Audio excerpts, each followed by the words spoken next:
right. I'm going to work on some more of the gypsy house here. Let's see what you guys think. Maybe see if I can get some people on here.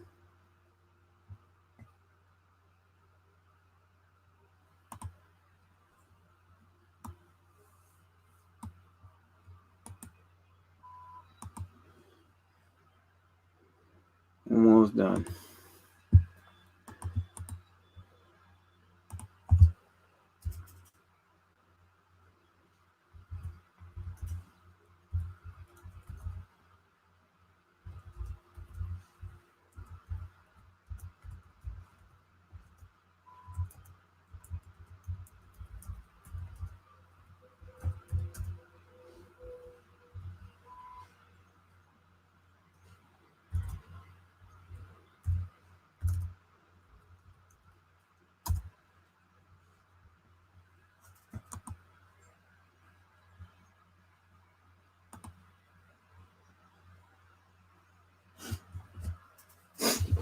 All right, let's get to work here.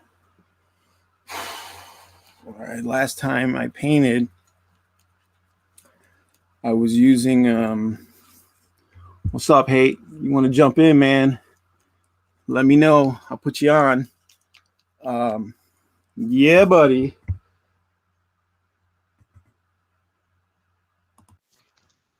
What's up, my dude? What's up, dude?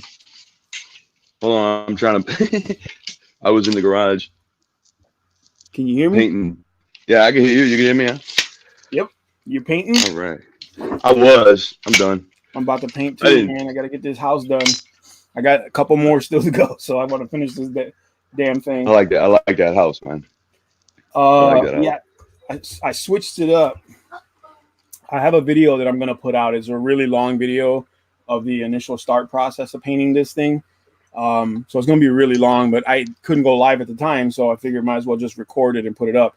But I chose a lot of different colors for this house, and some of the colors I used, like this bluish here, I kind of mixed some colors together, and then it, like the next time I went to sit down and work on this thing, I fucking forgot what colors it was. You know what I'm saying? So, which happens every time you make a formula. You know what I mean? You either got to bottle it or forget it. So I'm just going to go with a purple that I remember having. It's an old school Ralph Partha purple. Yeah, that's my son. I'm just going to cover. Yeah. Fair warning, since you said that was my son. I got and they might pop in here with their daddy stuff.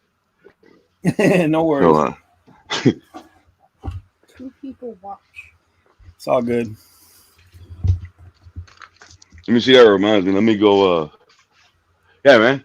What's up, brother? How you doing? I was just in here. I was just in the garage. I don't have nothing on me. Howdy, hi. Hello. Tristan. What's up, buddy? That's my son being in there. Still not for kids. Man, you ought to see. You ought to meet my son Mondo, bro. Oh, I'm gonna use this that Games Workshop medium, boy. This shit right here. Whew. This is a paint saver, bro. Oh, I know. It's an additive. Like you add it to your paints. Yeah, it basically thins your paint, but it doesn't break up the particles like water does. The pigment, yeah. Yeah, so it just helps the pigment run smoother, which is phenomenal, dude. I don't know what I was doing beforehand, bro, but whew, if you want to get them smooth paint, paint line, like when you paint a miniature, especially, a lot of people go right from the pot. You know what I mean? Because they don't want to deal with palettes and all this other shit. And I was that way. That's what I did. I just right from the pot to the mini. And you look at the mini like later, and you're like, shit. It looks like it's like cake frosting almost. Even if you paint it really neat, you still got all the frosting lines. You know what I'm saying? All the lines from where you're scooping paint and sliding it around. But this stuff really helps you smooth it out. So no matter what you do, it's going to stay smooth. I recommend it for sure, man. Especially if you're. I don't. I swear. A lot of times I mean, you won't, but you'll I'm get not gonna like say I. you'll I'm not gonna see say I you'll don't thin see. my paints, but I mean, I don't. I do thin my paints. I use a wet palette and I wet my brush, and I see. Okay. Right. There you go. but it's backwards. But I mean, I'm guilty of painting out the pot. I'll tell you that right now. I'm guilty of Oh, that. I I forgot do about the that. caravan. I What am forgot I I had the doing wrong? caravan. Zero. Oh, this is what I'm doing wrong. Man, I Yeah, I'm had gonna this paint thing. It these was so humid yesterday, dude. The water was just, it didn't even rain and the concrete's wet. for real. It didn't even rain. Concrete's wet. Everything's wet. Didn't rain. That's crazy. It's just a It's fog. crazy, dude. Believe it or not, you what do you call You it? want to see my little Murlocs I printed? Yeah, go Look, ahead. Let me see them. what they call the quotoas. Let's see if I can get them in there. Oh God, it's so hard to Quaddles. do that. No, Oh yeah, the little fish people, the quotoas. yeah. Quaddles. That's Quaddles. I think that's what they call okay. it. I don't. Quaddle. The internet. I looked up on the internet, and the best response I found was like quid pro quo. That the quotoa. It's, Okay. I don't know. I don't think that's right, but but it was the best answer. Right. Well, if you got an answer, that's an answer, right? Mhm. I was gonna have my I was actually gonna have my buddy on here, old school, my first GM, my first dungeon master, my buddy who got me into D&D, but timing is off and shit. But I was gonna talk to him about Dungeons and Dragons because basically, I just kind of wanted to get his his insight, his where he's been, what he's done, why, that kind of stuff. Um, but for another day, I guess. So I'm liking the name Oh, I got a troll of our zero. disc. I call it a troll. You You hear got me? a troll? Yeah, There's this other dude. you did, huh? There's this dude from Louisiana. His name is Danny Schwab. He's cool. Hey, he does like outdoor stuff, like red beans and all that outdoor stuff. And anyway, I commented on his video, just because you do that. So I commented on his video and troll, and I didn't know they were like a virus. And then I called him and I used him on my channel talking. Yeah, Oh shit! yeah, he's fine. Don't visit there again. No, okay. Danny's cool. It's not Danny's fault. Some dude just calling me, telling Danny, "You live."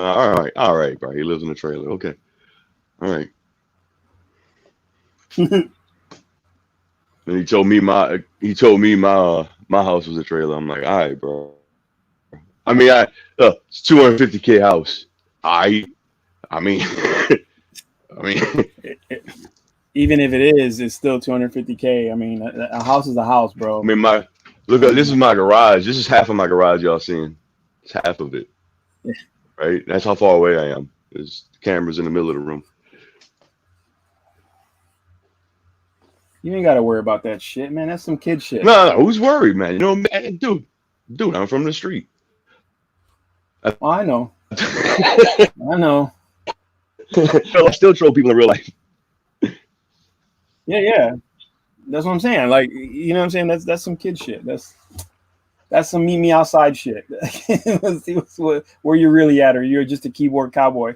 You know what I'm saying? Yeah.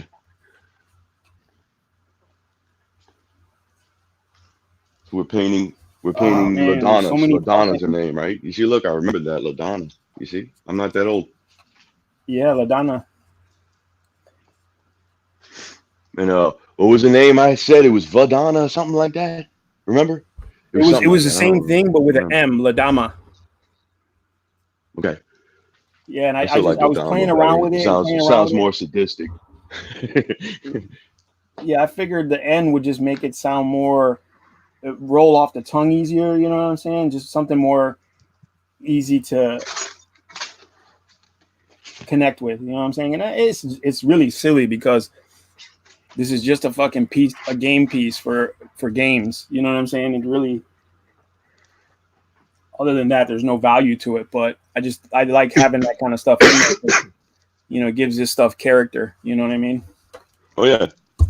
And then you can like, you know, what do you call it? Maybe I shouldn't have painted that one. God damn it. You got a lot of painting to do, Zero. Oh yeah, bro. My painting is before. I don't ever base them like you do, though. I don't do that. Oh, this is my living space too, unfortunately. The other half is the living space. Yeah, man. You know, I might leave that blue. I don't know. What do you think, man? Leave it blue and purple? I like the colors you have. You like that? I think, yeah. Okay. I love the colors, actually. Okay. Yeah, now just touch up the red and get back to it then. Start getting back I like to it. It's real. It looks really, you know, a lot like some you see. Yep. I'm gonna take a Sharpie when I'm done. I got these metallic Sharpies, gold, silver, copper, and I'm gonna take it. I'm gonna start putting filigree all over, because you know they do that. Like yep. The gypsies, they put all kinds of decorations on their stuff, and their caravans, on their houses, and it's all real tiny, like leaf filigree and stuff like that. I'm gonna do all that stuff if I can. Hopefully, I won't mess it up too bad. You know. I'm not envying you right now.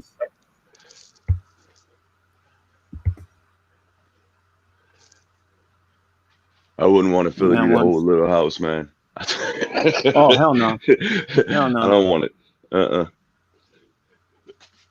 I know it's gonna look tight though. You ever saw my nativity set, dude? Say what? My nativity. Oh yeah, set. yeah. I saw you working on it. That's an old video. Mm-hmm. My buddy Zanamaru's on. What's up, B? I'm trying to keep up with these comments here, guys. My computer's in a different area than where I'm actually working. You can put the comments on StreamYard some kind of way, and they come across the bottom. Anyway, that's my nativity. This is me. Yeah, this is Save or Die. Yeah, that's Save or Die. That's hate. Look at that. I don't know what that meant though. UDT. I guess that means is that you Save or Die? I don't know. UDT? That's what it says. Is that UDT Save or Die? Oh, I don't know. I don't know what UDT means. Explain yourself, homie.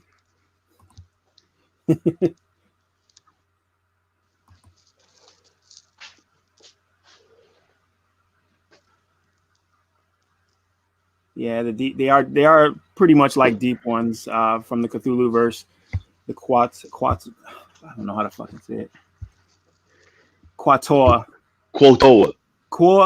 Yeah, that's what no, it's quote. Zanamaru says. Yeah, same thing. He says pretty much same thing. It's quoto. So yeah, I had to read up on them. Did you know this? They spawn like fish. Yeah. You know yep. You know how much that's got to suck, bro? You imagine turning 16 and going to the spawning pool? Yeah, buddy. Well, think about it, right? 16. I'm like, yep, it's time. Yeah, but it's just a spawning pool. It's just there's a bunch of eggs there on the floor. Go ahead. Do you think? Yeah, that's got to be pretty. That's got to suck, huh? Yeah, pretty fucking boring. I don't really want to go, Mom. Do I have to? I want to do what those guys are doing over there. What are those jaguars? What are those mammals? What are those mammals doing, huh?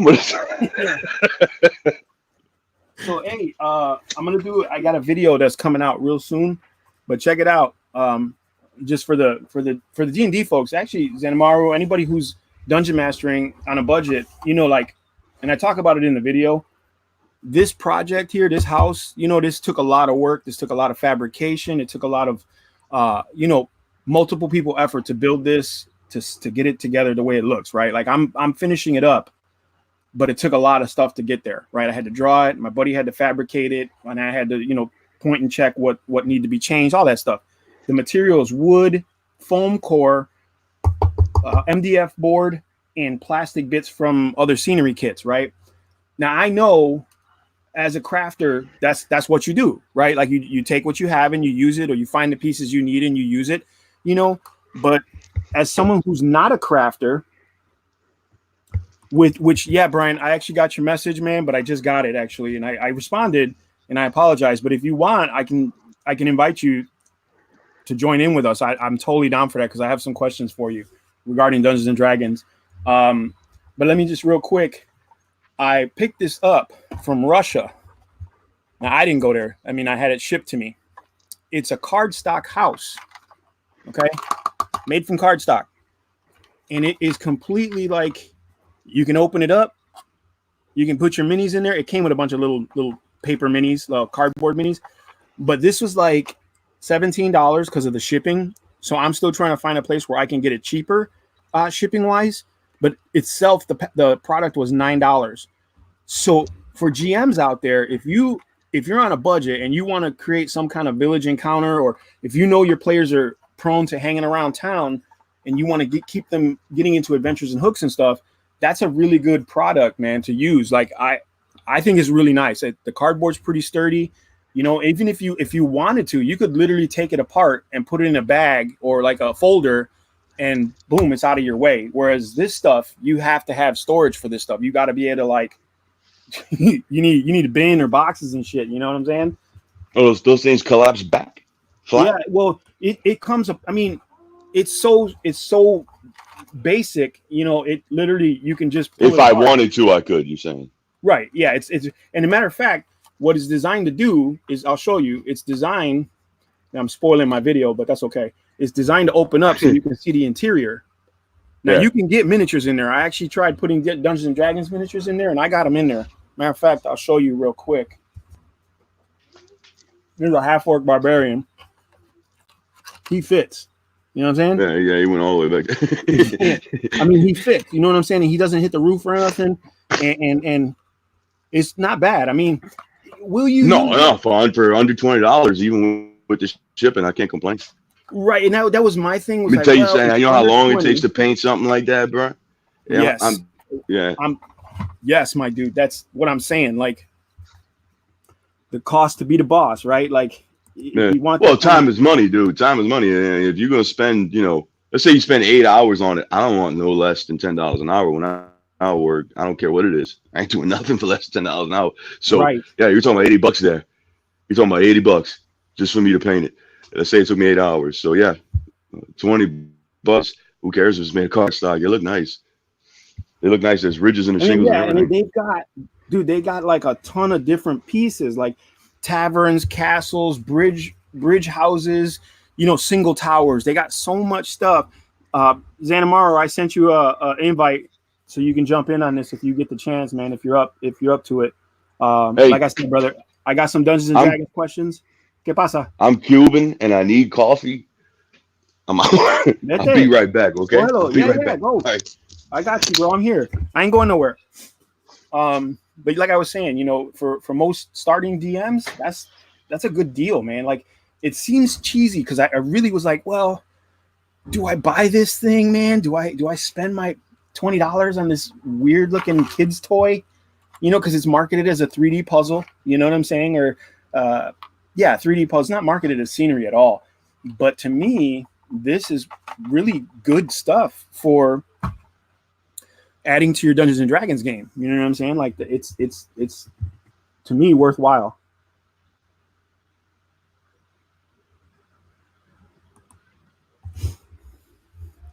All right, brother. No problem. I'm probably going to be on for about an hour, maybe a little more. I'll see you when you get done. Holler at your boy, buddy. Be safe at that laundromat because it's laundromat for real. That's my buddy Brian. And I think we're gonna start getting back to this red paint because I don't want to keep saturating this model with too many colors and just keep going over colors and colors and colors and colors and colors, and then it's going to look like crap in the end.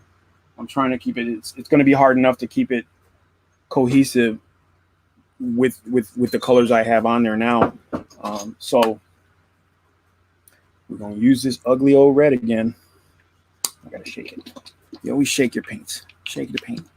Shake the paint. Let me see here. Let me get this camera.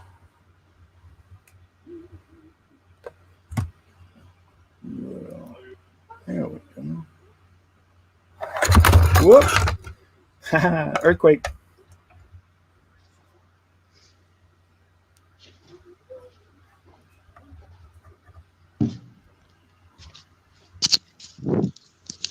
Now I'm back. All right. Yeah, I just had a camera malfunction. Yeah, cameras.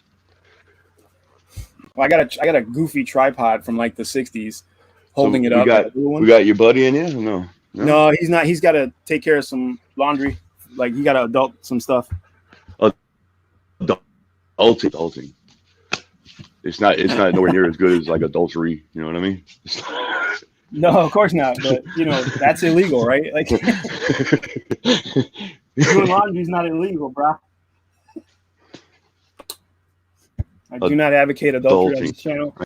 That's like our thing in Discord. Whenever we gotta quit talking, we tell each other we gotta go adult. Yep. I gotta go adult now. See you guys later. Gotta go RL. Sorry. Yeah. So I was I don't remember if you and I talked about it, bro. When you got started, you were in Red Book. You got started in D&D Red Book, right? No. 3.5. 3.5. Oh, you started 3.5. That's right. Mm-hmm. That's right. Yeah, minis. The minis is what I was like. Oh, you actually use minis. I knew about D&D. I'm not gonna say I didn't. I mean, when we were kids and all that, we all made up our own little D&D type. That's where it comes from. You know, we all do that. So, but no, my first core set 3.5. This paint, I was just responding to a comment. It does suck. You're absolutely right. But for a project like this, it is valuable. You know what I'm saying? Because it covered my area. I'm going to do other things to this roof. But it would be a lot more advantageous to use that big tub for less than $1 than use one of these for $6. You know what I'm saying? Like these Games Workshop paints are really expensive. Granted, their colors are great, and I have Army Painter as well. But I would never use that much paint on this much surface area just because this is so huge. You're going through paint pots, and I don't have the money to go through paint pots like that. So I go to Michael's and get this stuff because it's like less than a matter of fact, it's like $1 at Michael's, right? Now, on Sundays, they'll give me a coupon, right? 30% off, 20% off, 40% off, and 50% off. Yo, I get this for like 50 cents. So, and I can cover so much with this paint. It's not the greatest, but it'll cover what I need. And this is a piece of scenery for wargaming, tabletop wargaming, for Dungeons and Dragons. And it's got to be handled, right? Once I finish it, I'm going to matte coat the whole thing. So it doesn't matter what's underneath there. You know what I'm saying? As long as it covers and I cover with it, if I got to go over it once or twice or 3 times, that's what I got to do. I use them. I have these. I mean, I use the cheap paint. When you're doing something that big, bro, you go ahead and throw that Citadel wash on there. Just wash it. Go ahead. See how quick you go through that pot.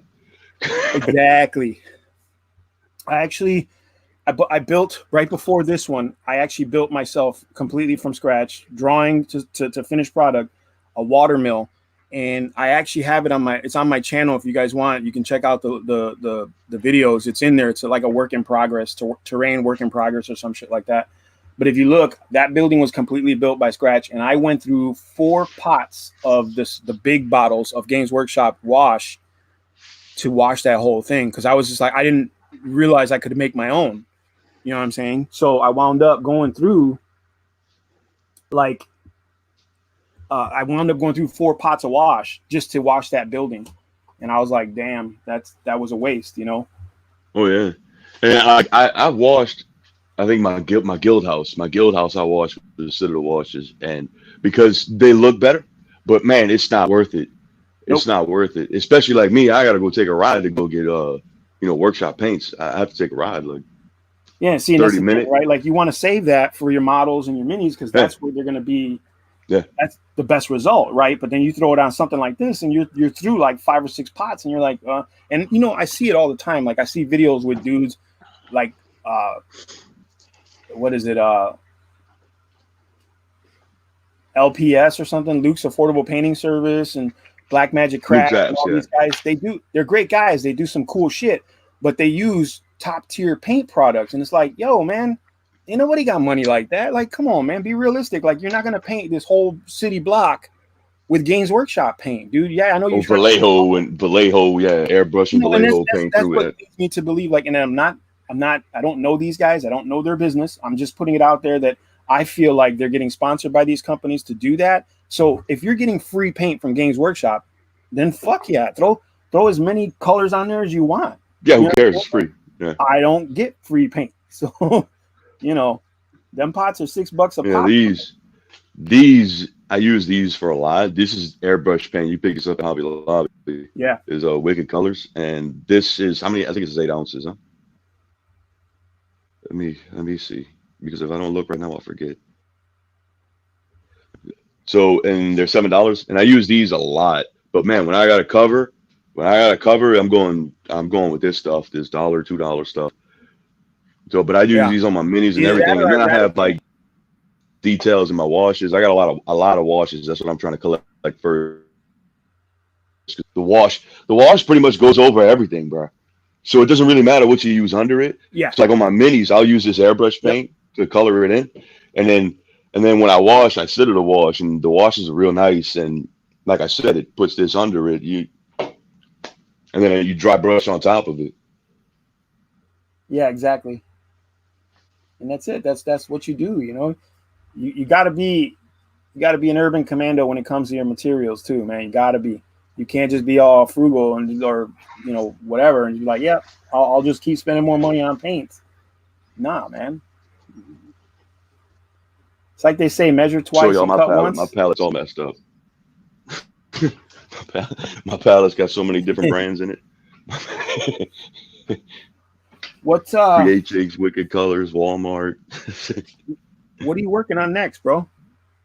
Let me see. I just did those Kowatovas. Like I was actually editing the video in here. That's what I was doing. Oh, right on. And this thing, I'm still working on this. This table topper. Dude, I like the runes, man. It came out really nice, bro. That's what's up, man. It looks good. I like that, man. I mean, that thing. I was looking at not what's that other kind of paint Rust-Oleum makes? Good Lord, Magic Erase, Dry Erase. They got dry erase paint, but I went over to Home Depot looking at it because I was thinking about dry erasing. Maybe I don't know, maybe about that much. And then you can use dry erase markers to write on it. You hit points, your armor class, blah blah blah. So I went and looked at that, but it's a 2-part mixture, and I'm like, I'm not getting into that. Yeah, because you're talking about $20, and you're probably going to ruin the whole can. Man, and I don't need that much. I'm going to be honest with you, and it's not paint, but it's the same process. That is the only fucking reason that holds me back, and I mean holds me back legit, because I'm at the gate. You know what I'm saying? Like ready to jump in. That's the only thing that holds me back from resin. No. Using resin. Well, what I'm saying is like for scenery, like making water and shit like that. I've always wanted to do that, but those 2-part resins scared the shit out of me, bro. They're easy, bro. They're 1-to-1 now. They're all like, the only thing is I mean, and I know enough. I've messed up enough. I can show you how to do it successfula on the first try. Honestly, that's what's up. Honestly, I could. I want to create like ponds and rivers and shit like that, but I'm like, I'm fucking resin. You know what I'm saying? I know enough. I mean, look, I'm gonna tell you like this. You're gonna get these resins when you get the clear resin. You can go pick this up at Home Depot. Not Home Depot, Hobby Lobby Michaels, and it's a clear resin. I got a box right here. The big trick, dude, is warm your resin. That's the big trick. That's the big pro trick. Whenever you pour however much you want in a cup, this is amazing clear casting resin 2-part, and it's 1-to-1. All right. Okay. The hardener's real thick. It's viscous. That's the problem. So take them out in a tub of hot water, let them sit there for like, I don't know, 10 minutes, something like that, so they're less viscous. Stir it up. You're not going to get as many air bubbles. Take yourself a popsicle stick and stick it in it. This shit takes forever to cure. All right. That's the downside of this shit. But you put that popsicle stick in there and leave it in there. You're going to see all those bubbles. They're going to come up to the top to the popsicle stick. Get yourself a lighter, burn them off, pour your shit. You're good. The only thing you got to worry about after that is air. Because if air comes in from underneath your model or from or let's say your mold has a minor hole in it, a little bitty minuscule hole, air will come in and it'll start farting and it'll fill it back up with bubbles. But that's all you got to worry about. So seal your pond or whatever you're going to pour, or make sure your mold has no holes in it. Okay. And then, and you're going to get crystal clear. Yeah. And then stuff here, you could just pour it. It's not like the other stuff where you got to pour 2 millimeters. And no, this you can just pour it as deep as you want. That's pouring resin lesson 101. That was free from Hate. You guys are lucky. Whoever's watching this video, y'all lucky you're getting them free lessons, man. That shit was learned. He had to learn that the hard way. And I appreciate it. I screwed up a few times. I appreciate it. But that's the big trick is warming this up. That's the big trick. It's funny because I was talking about this in one of my other videos. Like I had a gaming club back in the day. We used to call ourselves the Basement Heretics. T-shirts, all kinds of cool shit. We would go to Games Workshop events. We go to we'd build big tables and scenery and all this other stuff. And one of the biggest things I got from a lot of these guys that were in the club, I would say every single one of them at one point or another, I have been modeling all my life. I was building models since I was about 4 or 5 years old. Save your video feed cut off. I don't know if you're still there or not, brother, but anyway, I've been building models since I was like 4 or 5 years old, and I've had a lot of time to make mistakes and learn, and what glue works with what plastics, and when not to use plastic glue, and all that type of stuff. And then it came in, yeah, you're good. And it came in the scenery building. I'm not back, huh? I had to learn. Yeah, you are. I see you. You're good, brother. There you are. I like that Punisher shirt. Can you hear me?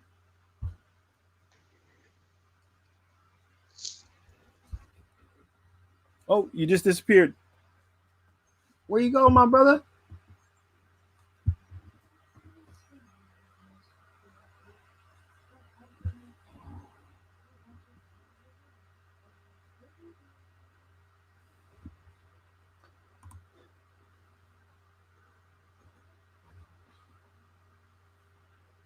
Clear latex caulk, huh?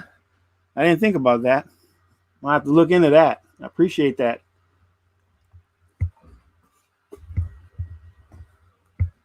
But anyway, like I was saying, so I learned all this stuff on my own. I had to learn, going online and stuff. And when online was very, very small and very, very, limited, I go on there and look for information, or most of my information on building this scenery and stuff came from,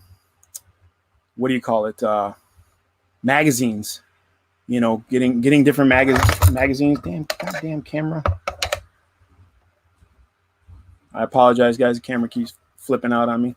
They don't want to do what it's supposed to do.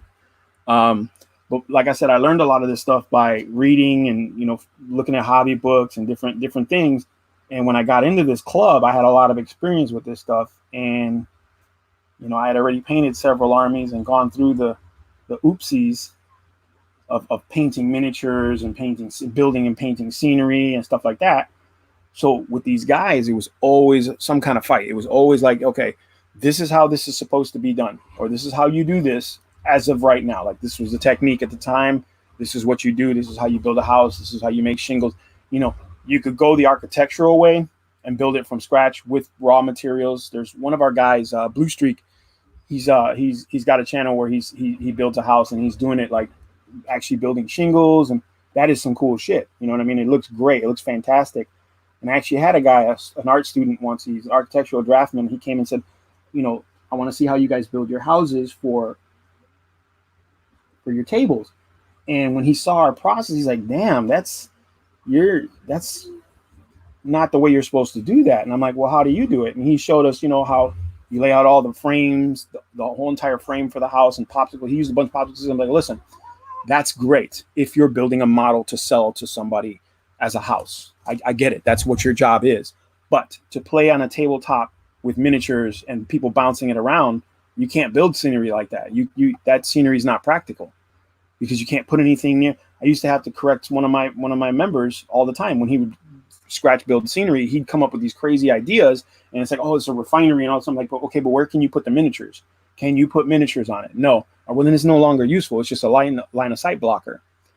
So you have to make scenery as close to real as possible, but practically usable. And it's got to be tough. It's got to be able to, take some damage, because it's going to be bounced around. People are going to knock it over. It's going to get thrown in the box the wrong way. You know what I'm saying? So you need to make sure that you build it tough. And unfortunately, right now, tough is not real world accurate.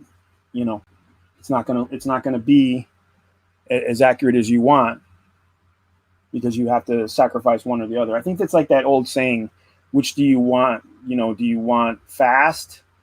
Do you want, I can't remember what it is, fast, accurate, or good, something like that. It's three things. I know it's on there somewhere. Y'all know what I'm talking about. But you got to decide which is what is your application for this project. Is it for show? Then you build it, for show. You make it as fancy as possible. But if it's not, and it's for roughing it up or moving miniatures in and out of it, you got to build it so that people can do that without breaking it. Because I'm one of those players. I guarantee you, if there's a little gribbly sticking out or whatever, I'll probably snap it trying to look at it or something. You know what I'm saying? Like, it isn't, I don't do it on purpose. It's just one of those things. That's why my old clubmates, they won't hand me their miniatures unless they know for sure it's a solid mini. Because it's like, look, if it's something on there that's going to break or it's not, I'm going to find it. But like I said, originally, I deferred from my point.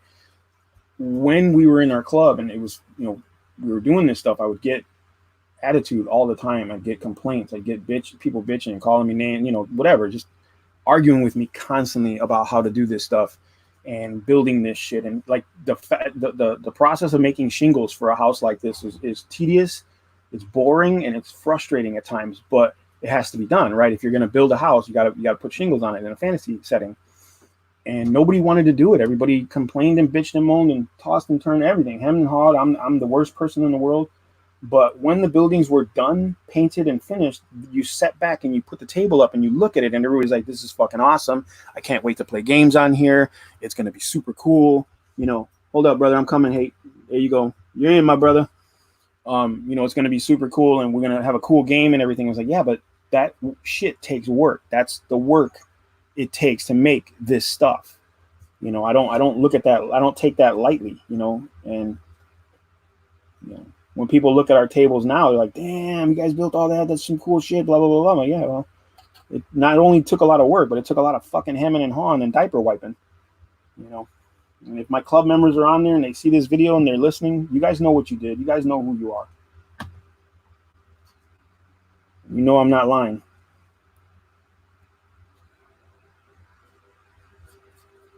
And you just gotta suck it up and do the work, man. If there's more than one way to do something, there's no right way to do it. Who wrote that? If there's more than one way to do something, then there's no right way to do it. True. This is true. To a certain extent. I mean, I could have built this with paper or aluminum foil. That's a different way to do it, but it doesn't mean it's going to be right, and it doesn't mean that it's going to stand up to what I need it for. That's the key, right? You gotta build for what you're using it for.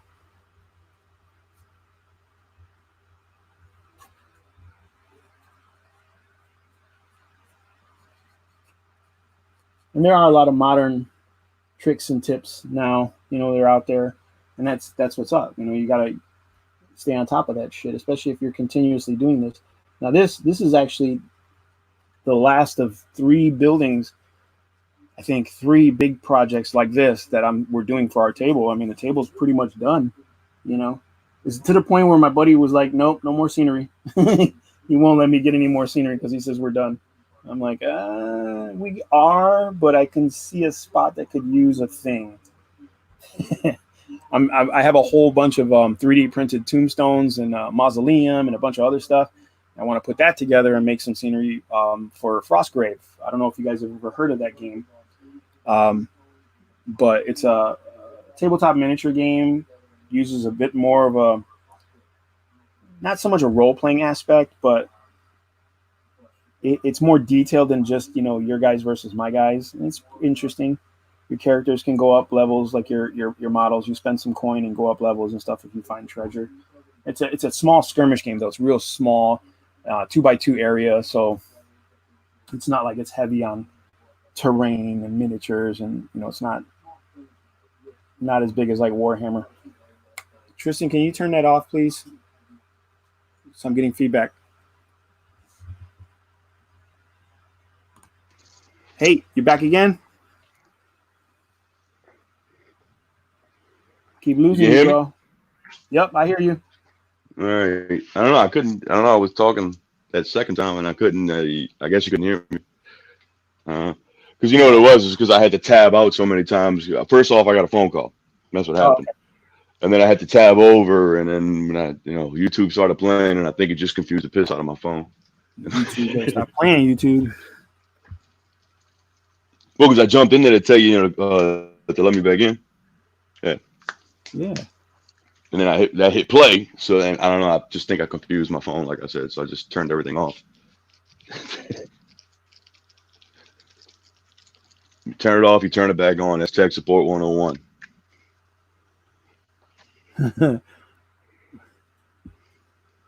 Flexible rivers, huh? The caulk tip. Okay, that's cool. Huh? And I have some river tiles. They're like vinyl. They came in a box with like 6 pieces or some shit like that. We only needed something to go across 4 feet. Because we have a 4-foot table.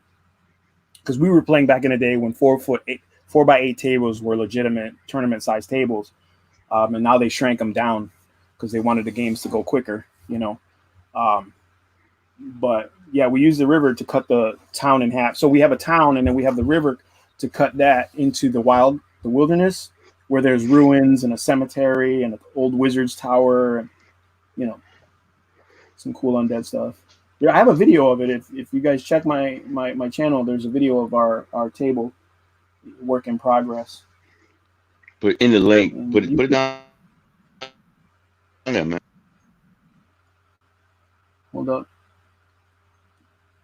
Because you can check it out and you can tell me if you think there's enough scenery there or not. But my buddy Rob's like, that's enough, And originally, when we started this table, we started it for Warhammer Fantasy Battles, which if you don't know, that was back when they used big trays to move a bunch of guys, like in a big square block or rectangle blocks. Yeah. So we built everything with that in mind. Like, okay, if we've got to move guys through the town, we want to have avenues where these big blocks can move without having to, take a lot of shit apart.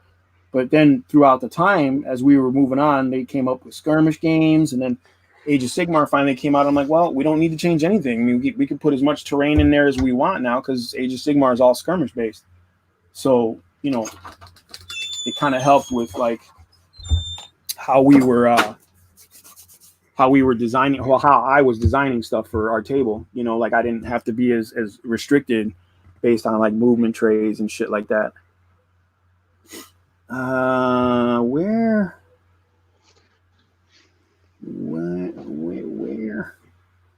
Hold up one second. Zero? Stu? We roll dice. Yeah. We roll dice, yeah. Yeah, that dude's got some minis, bro. He got what? That dude's got some minis, bro. He's got a lot of shit. Bro, I'm gonna tell you, crazy as it sounds, I have a fuck ton. If I didn't have my buddy Rob, you got inventory list, huh? Oh yeah, no, dude, that's just one list. Like my buddy Rob, he bought a house. He's got it's got the garage and everything. We used to have everything in his basement, his mother's basement, back in the day, and it got to the point where, you know, she was going to sell the house and whatnot. And it was like, okay, cool. You know, whatever. And then we had to figure out a place to put all that shit. And finally he got his house. So we moved everything there. But I guarantee you, the amount of Dungeons and Dragons, man, I got miniatures all the way back to the Ralph Parker days. You know what I'm saying? Like, man, that's nice. Old lead pewter. You know what I'm saying? Like, I could touch the model and get pewter poisoning. You know what I'm saying? So, you know, for me, it became a matter of like, what am I going to keep this for? What am I going to use this for? You know, and that kind of stuff. And I was like, man, I don't want to get rid of it, right? Because it's, you know, I collected that shit for years, you know. But yeah, I got a ton, man. I just don't have a place to display it all. Between Dungeons and Dragons, which I've been collecting since I was younger, and painting and all that stuff, and then like games like Warhammer 40K and Warhammer Fantasy and War Machine, I got armies for days, dude. You know, and it like you can't look at my closet and be like, well, where'd your money go? Because you know what I mean. You'll see where my money's at. You saw what Cujo got? No, I haven't seen his stuff yet. Cujo just got like he got it last night. He was opening. That's why he wasn't even talking. He just got this big Kickstarter he backed. I swear he said he spent $5,000 on it. The hell set. Yes, dude. He's got the hell set and something else though. It's two. He had like boxes of like walls and it's terrain stuff. Yo, and you know, good on him for that too, because he's single, right? He don't have nobody waiting. No, that's what I told him. I said, you spent $5,000 on toys? And he was like, well, yeah, plus I got the hell set and, you know, I've got X, this, Y, and Z. I was like, you're my hero. Yeah, buddy. Hold up 1 second. I'm going on here to my videos and I'm going to share that video. I don't know if I can share it on this direct one, but I'll put it on the Discord channel so you guys can take a look at it. You know what a chamaco is, huh? What? Zero? A chamaco. A tamaco? Chamaco. ¿Qué es eso? Los chamacos se están quejando. Yeah. Oh, yeah. Okay. Yeah, I said, I catch myself slipping sometimes. Because that's slang like we use that, like Cubans use that. I don't. You know, because I know there's other slang words that we don't use that other dialects use. Mexicans use chamaco a lot too. Very rarely do Puerto Ricans use it, but we do use it. Like I've used it myself. Y'all say nenes and something else, huh? What else y'all say? Hermano. I don't remember. I think there's another word that they say too. Because my pediatrician, she was my pediatrician. Now she's my kid's pediatrician. So she's my pediatrician. She's Puerto Rican and she calls them nenes and something else. Nene, yeah, nene, nena. That's boy and girl. Yeah, I mean, we use nene if it's family, right? Like direct family. We don't use it if it's not family. Oh, I didn't know that. Yeah, told you she's been my doctor that long. Yeah, see, that's what I'm saying. Like, yeah, I'm posting up that video in the tabletop in our Dungeoneers list in the video section. Let's talk about the guild, dude. You want to talk about the guild? Yeah, man. You like the name? I love it. I love it. And I appreciate I'm actually a little stoked about the name. Yeah, I appreciate you guys really, you know what I'm saying? I appreciate them really going at it and putting in that creative energy because, it's just a couple of things. Like, there's just some keywords, right? Like, I feel like no matter how we try to present it, it'll always be seen in a negative connotation. You know what I'm saying? And, and that's, for me, it's like, our culture, right? This culture, I mean, before the last 4 years, it was already negative. You know what I'm saying? Like, we already had enough negative connotation involved with our culture. Like, we didn't need to exacerbate it or exemplify it. You know what I'm saying? Like, I feel like what we did was right. You know what I'm saying? We got the right name. with the Oh, I right. like it. It includes everybody. I mean, God, tabletop dungeoneering, that includes 3D printing, that includes D&D Beyond, because it's all engineering, right? It's all tech. Yeah, Sure. yeah, I like it. Well, that and you like we all build. Yeah, We're all yeah, building for that's our what I'm saying. craft, right? Whether it's Dungeons and Dragons, All of whether that. it's Whether, Warhammer, yeah, it's yep, all inclusive in that title, and I like that. You know what I'm saying? yeah. The only thing that like restricts anything is tabletop, which is yeah. I mean, we're all involved in tabletop. I'm gonna see if I could put this. I need your paint shaker, man. Let me use your paint. You ever found that X-Acto knife, buddy?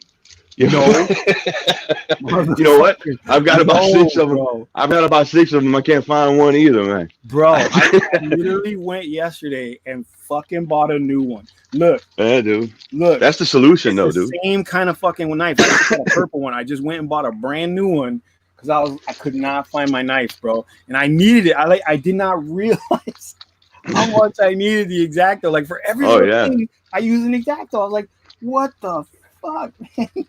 Like, what's going on? Oh yeah, I love them too. Yeah, I use mine. That's why you lose them though, because you use them like on everything, and then you leave mine around. I think that's what happened, man. I think I left it somewhere on a box or something, and then the box got tossed out. You know what I'm saying? Like, I really feel like that's what happened because it's nowhere to be found. It's possible. It's possible. We threw it away. What's up, McNamara? How you doing? I can't see chat. My last purchase was the Waterdeep City of the Dead statues and monuments. Nice. How do they look? How do those monuments look? And the Waterdeep stuff. I mean, dude, anytime they make D&D stuff, I go ballistic for that shit, man. I gotta hold myself back every time I go to my hobby shop, my local hobby shop, or gaming store. Like it's called the Gaming Goat. Every time I go there, I gotta hold myself back from buying a bunch of shit, dude. Like I always see some. I could use some bookshelves. I could use some tables. Well, I could put some barrels in the dungeon. And like, what do I really need from this place? It's a struggle. The struggle's real.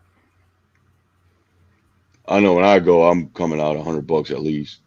At least. That's funny because I try not to, bro, for real. And my dude gives me a discount almost all the time. You know what I'm saying? Like he looks me up every single time, but I'm like, man, bro, like I gotta go, man. I only brought $10. I gotta go. I don't tell my old lady when I go, bro. I swear, and I come in with my bags and I hide them. And yeah, I'm thinking I'm spending at least $100, dude. See, the problem is though, here's another free lesson for you guys: do not share your bank account with your wife.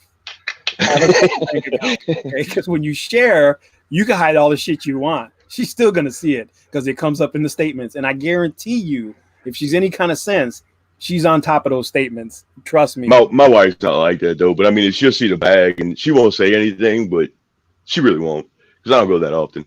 But she's really not. But man, funny story. We bought a Roomba, right? I bought it for our anniversary, and I bought the M6 Brava jet, whatever, the mop, right? The Roomba, and I bought it for her. First off, I was worried she was gonna get mad at me because it was for our anniversary, and I'm like, she's gonna get pissed, dude, because technically I'm buying her a mop for our anniversary. So I was worried. I love you. I've been married to you 15 years. Go clean some shit. I love you, baby. I love you. And then so I was worried about that at first. So I'm like, I'm keeping my receipt. So I give it to her, bro. But let me tell you something. She nerded out. I've never seen my wife nerd out. I mean, like, geek out over tech. I've never seen her. And then she geeked out over it. Well, and then so I was like, cool. So she yells at me the other day though, because we didn't get any reward points for that purchase. And I'm like, well, what do you want me to do? You would have seen it and it wouldn't be a surprise because it's under her phone number. And I'm like, because I mean, I even thought about it, but yeah. But yeah, I didn't want her to find out I was buying a Roomba. Yeah, that's the one thing, man. Like with my wife, if I buy something for her, which I don't do anymore, I think we talked about this on Discord. We just don't buy gifts for each other anymore, and it's not because we're selfish or nothing like that. It's just it's one of those things at this point. It's like you get what you want during the year, I'll get what I want during the year, and we let that. You're growing up. you know. Grown up. Yeah. So, but like I tell my kids, I don't have too, birthdays no more. Like this is what would happen. I will buy something for her for Christmas, right, or our anniversary or something. She'd be like, "What did you spend $250 on?" And already there's that prejudgment, like this shit is not worth $250. And then whenever we get what we get, she's just like, "Nah." So I'm like, "Yeah, I'm not buying you nothing no more. Buy your own shit. I buy my own shit, and it isn't good at that because I'm about to throw this shit out the window, you know." I tell you what though, boy, she loved that Roomba. Man, look, she wants to buy the vacuum now. I was debating on a Roomba. I just don't know that $300 price tag. You know what I'm saying? Is it worth it? Mine was 500. I got a cat, so there's hair everywhere every day. They on sale though right now, and you can get them for like a little bit over 400 ish around there now. And you can get the combo, and you can get them for like under 4 each if you get the combo. What is the combo? The Roomba and the mop? Yep. The M6 Brava jet and the Roomba, the vacuum. Don't get him out of here. Don't let him come over here. So for like, I don't know, like 700, you get both of them. It's not bad. All right. It's not bad. How long does that thing run? Completely off D&D. Yeah, completely off D&D. It's smart, and that's what matters. Make sure you buy a smart one, because a smart one, it knows when its battery's low, and it knows I have to get back home, and it goes back home. Yeah. What? Hold on. It maps out your house. Yeah. What? I'm holding on. Yeah. 1 second. I'm sorry. What? You said okay. So you said you had to repaint. I'm just communicating on the chat real quick. You had to repaint it. Why? Was it like not? I can't see the chat. Why don't you show me the chat? How come? But I don't know how to do it so that it stays constant. Because I'll click it, but it'll just show you just what he just said. Like here, like this is what he put. Okay, then he put this. I'm in the garage. Like I can click on it, but I can't set it to where it's like constant. I don't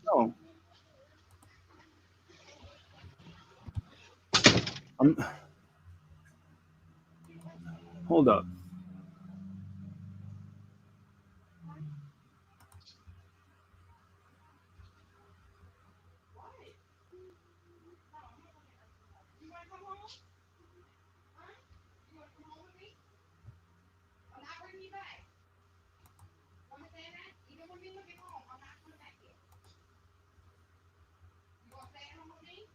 I apologize, everybody's.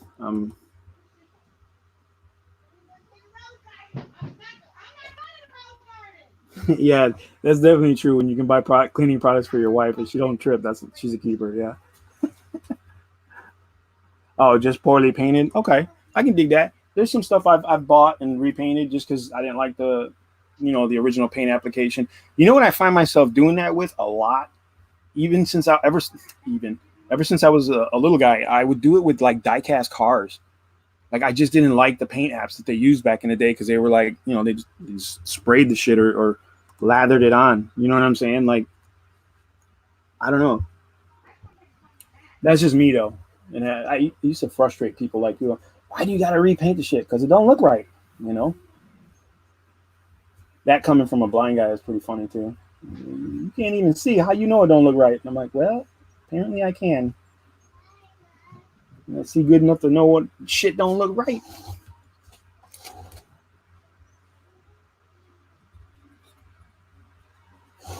Ugh, I'm messing up this paintbrush. Ugh. I should switch brushes, but I'm being fucking lazy because I just want to get her done. Can y'all see me? If you can, holler at your boy. And I want to get this project done. I got a gatehouse I gotta finish, and I got a stable I gotta finish too. And the stable's been sitting forever. The stable was built before this was, but we just never really finished the stable. Like we never refined it, got the roofs done, and the little details. Like I said, the devil's in the details, man. And that's the thing about building these little things for me is putting little details in that people can pick out and say, wow, I didn't notice that there was a stovepipe there, and I just noticed it now, and blah blah blah. I like that shit. That's what that's what gets me going. I don't know about y'all.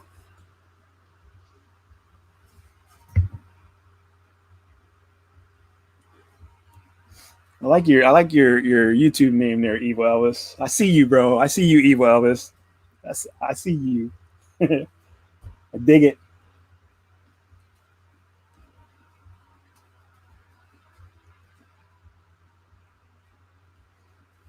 So we're gonna keep going here. When Hate gets back, we want to talk about some more D&D stuff.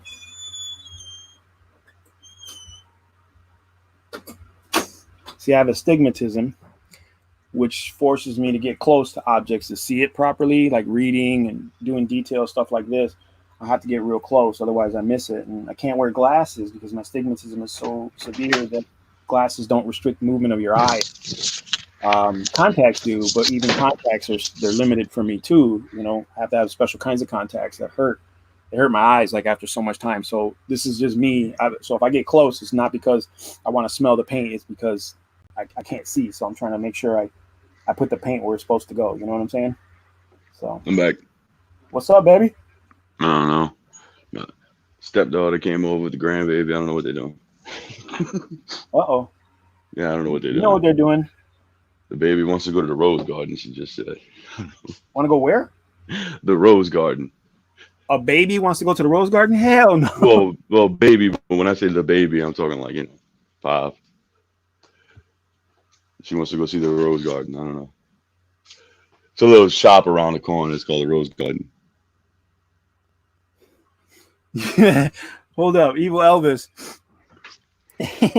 Black Magic Craft told you had to have dungeon stackers, bro. What's dungeon stackers?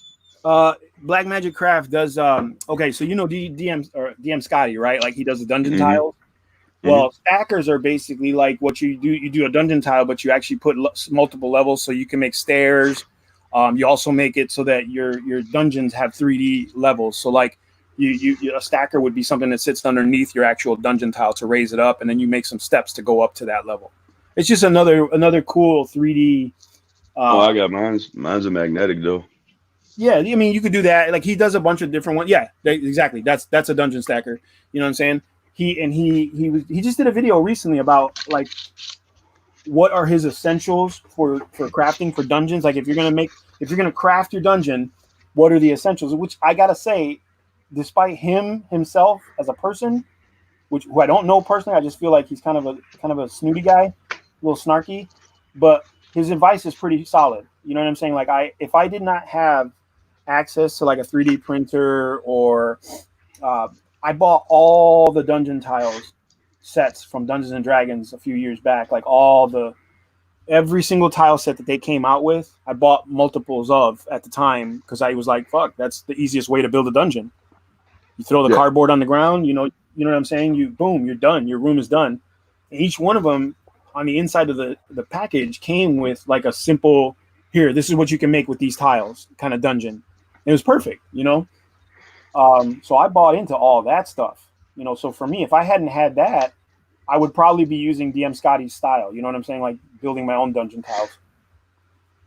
Because, you know, when you're a crafter, it's just what you do. You know what I'm saying? Like you want to tinker with stuff. You go out in the back, cut some foam and draw some lines and boom, dungeon tiles.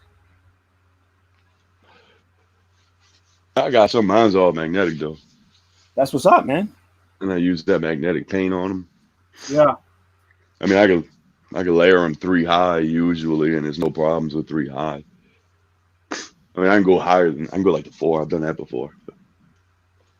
4 tall? Yeah. Yeah, I mean, I got little stairs I made for them and shit. You know what, man? We're gonna, once I'm cleared to travel, because right now I'm not supposed to go anywhere too far, you know, doctor's orders and shit like that. Because in case of an emergency, I got to be able to get to a specific medical facilities.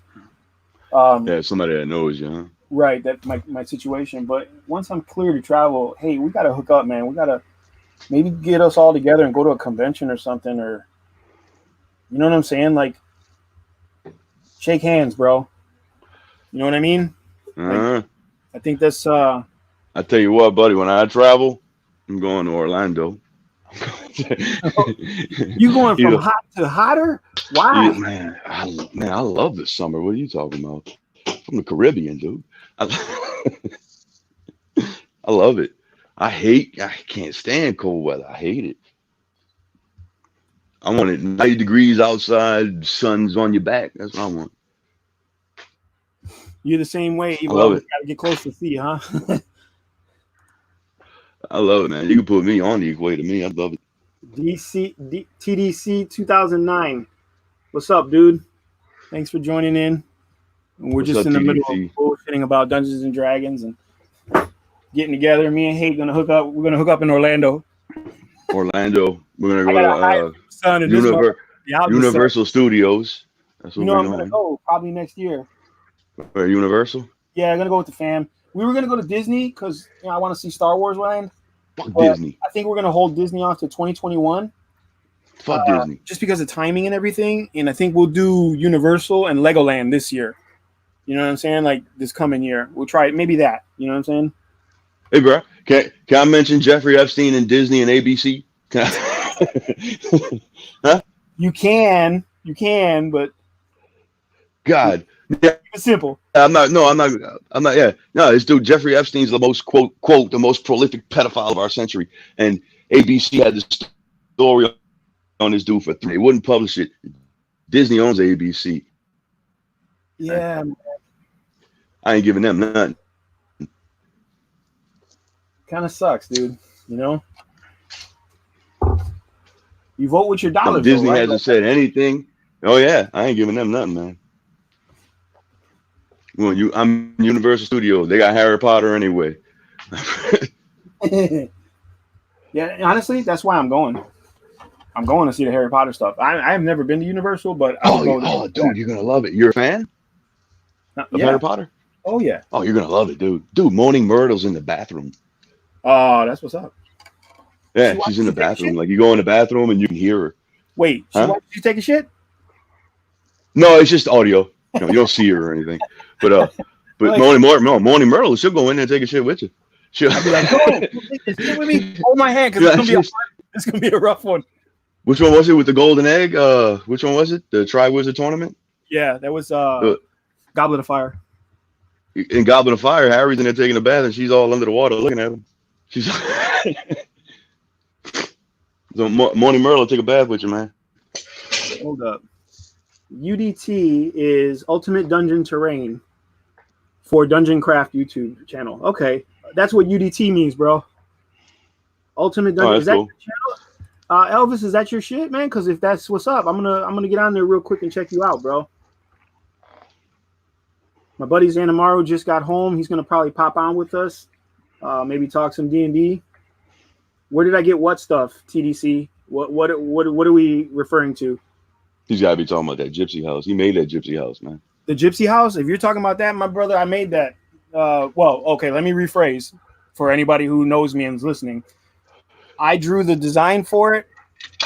My buddy Joe fabricated the building, and then I finished it off. I put all the details on, all the plastic, all the bits, the miniatures. I bought a caravan for it, and I'm painting it, obviously.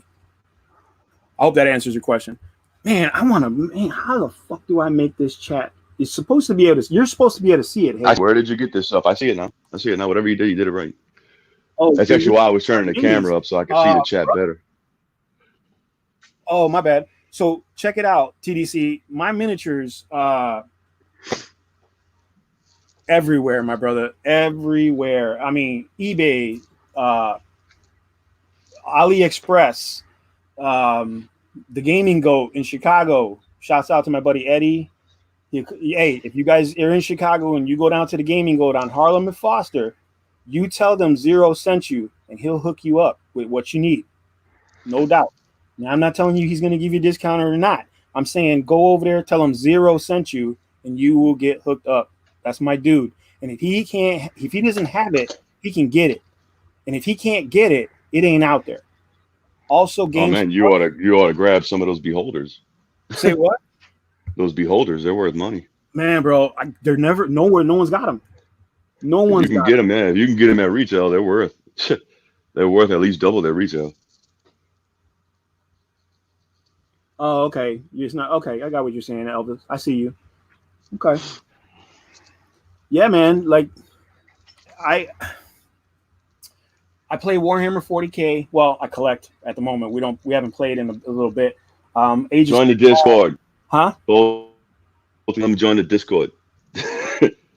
Yeah, for sure. If you guys get the chance, if you're looking for like-minded people, TDC, Elvis, you're out there, bro. We have a Discord. We are called the Tabletop Dungeoneers, and I will see if I can somehow figure out this link stuff and put the link in right now. Give me 1 second, because I gotta find it. And don't give me any shit or back talk, because I'm not trying to hear it.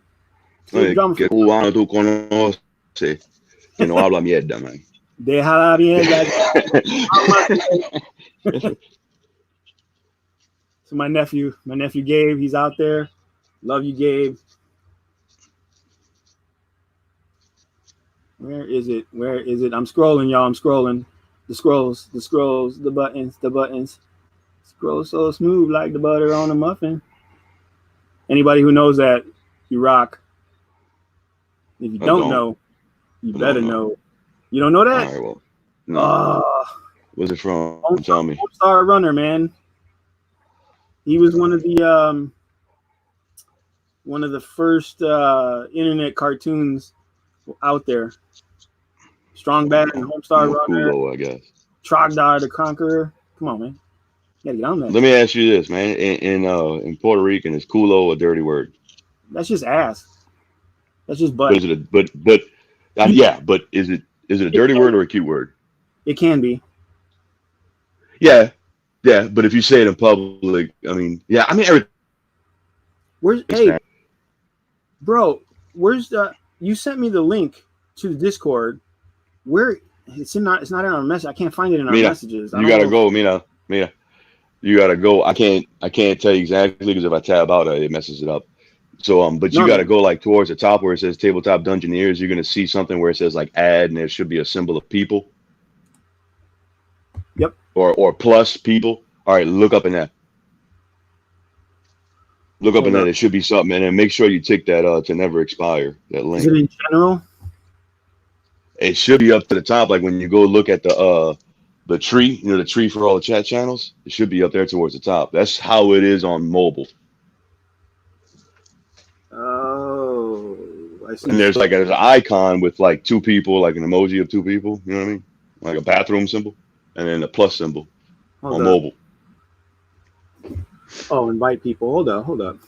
There you go. You're heading in the right direction. If you see that. Yeah, I got the link right here. I'm gonna copy this shit right now, and then I'm gonna put it right here for Elvis. Ahorita or ahora? Which one? Okay. Ahorita or ahora? Ahora mismo, mira. But what is ahorita? Ahorita is later. You see, but no, the Mexican dialect. They, by the way, because I have some Honduran friends also, they say que ahorita is right now. Hold up, I'm gonna add my buddy Brian Zanamaru. What's up, my dude? Hey, what's up? What's good? What's up? From adulting, how you doing? Yeah, you were adulting. How'd that go? That's what we all do, brother. Just don't adultery. It's my favorite thing in the world. I love me some laundry. It's the most zen thing. Oh man, I got a marriage certificate that says I don't have to do laundry no more. What can I do on those? Huh? There's justice of the peace. Dude. You go to a judge, he rules on it. It's what's funny? a little paper I keep in my wallet says I don't have to do laundry. I got to cut the grass though. I'll be honest with you. I never did laundry before. My wife used to do it because you don't do it right. You don't do it right. Whatever.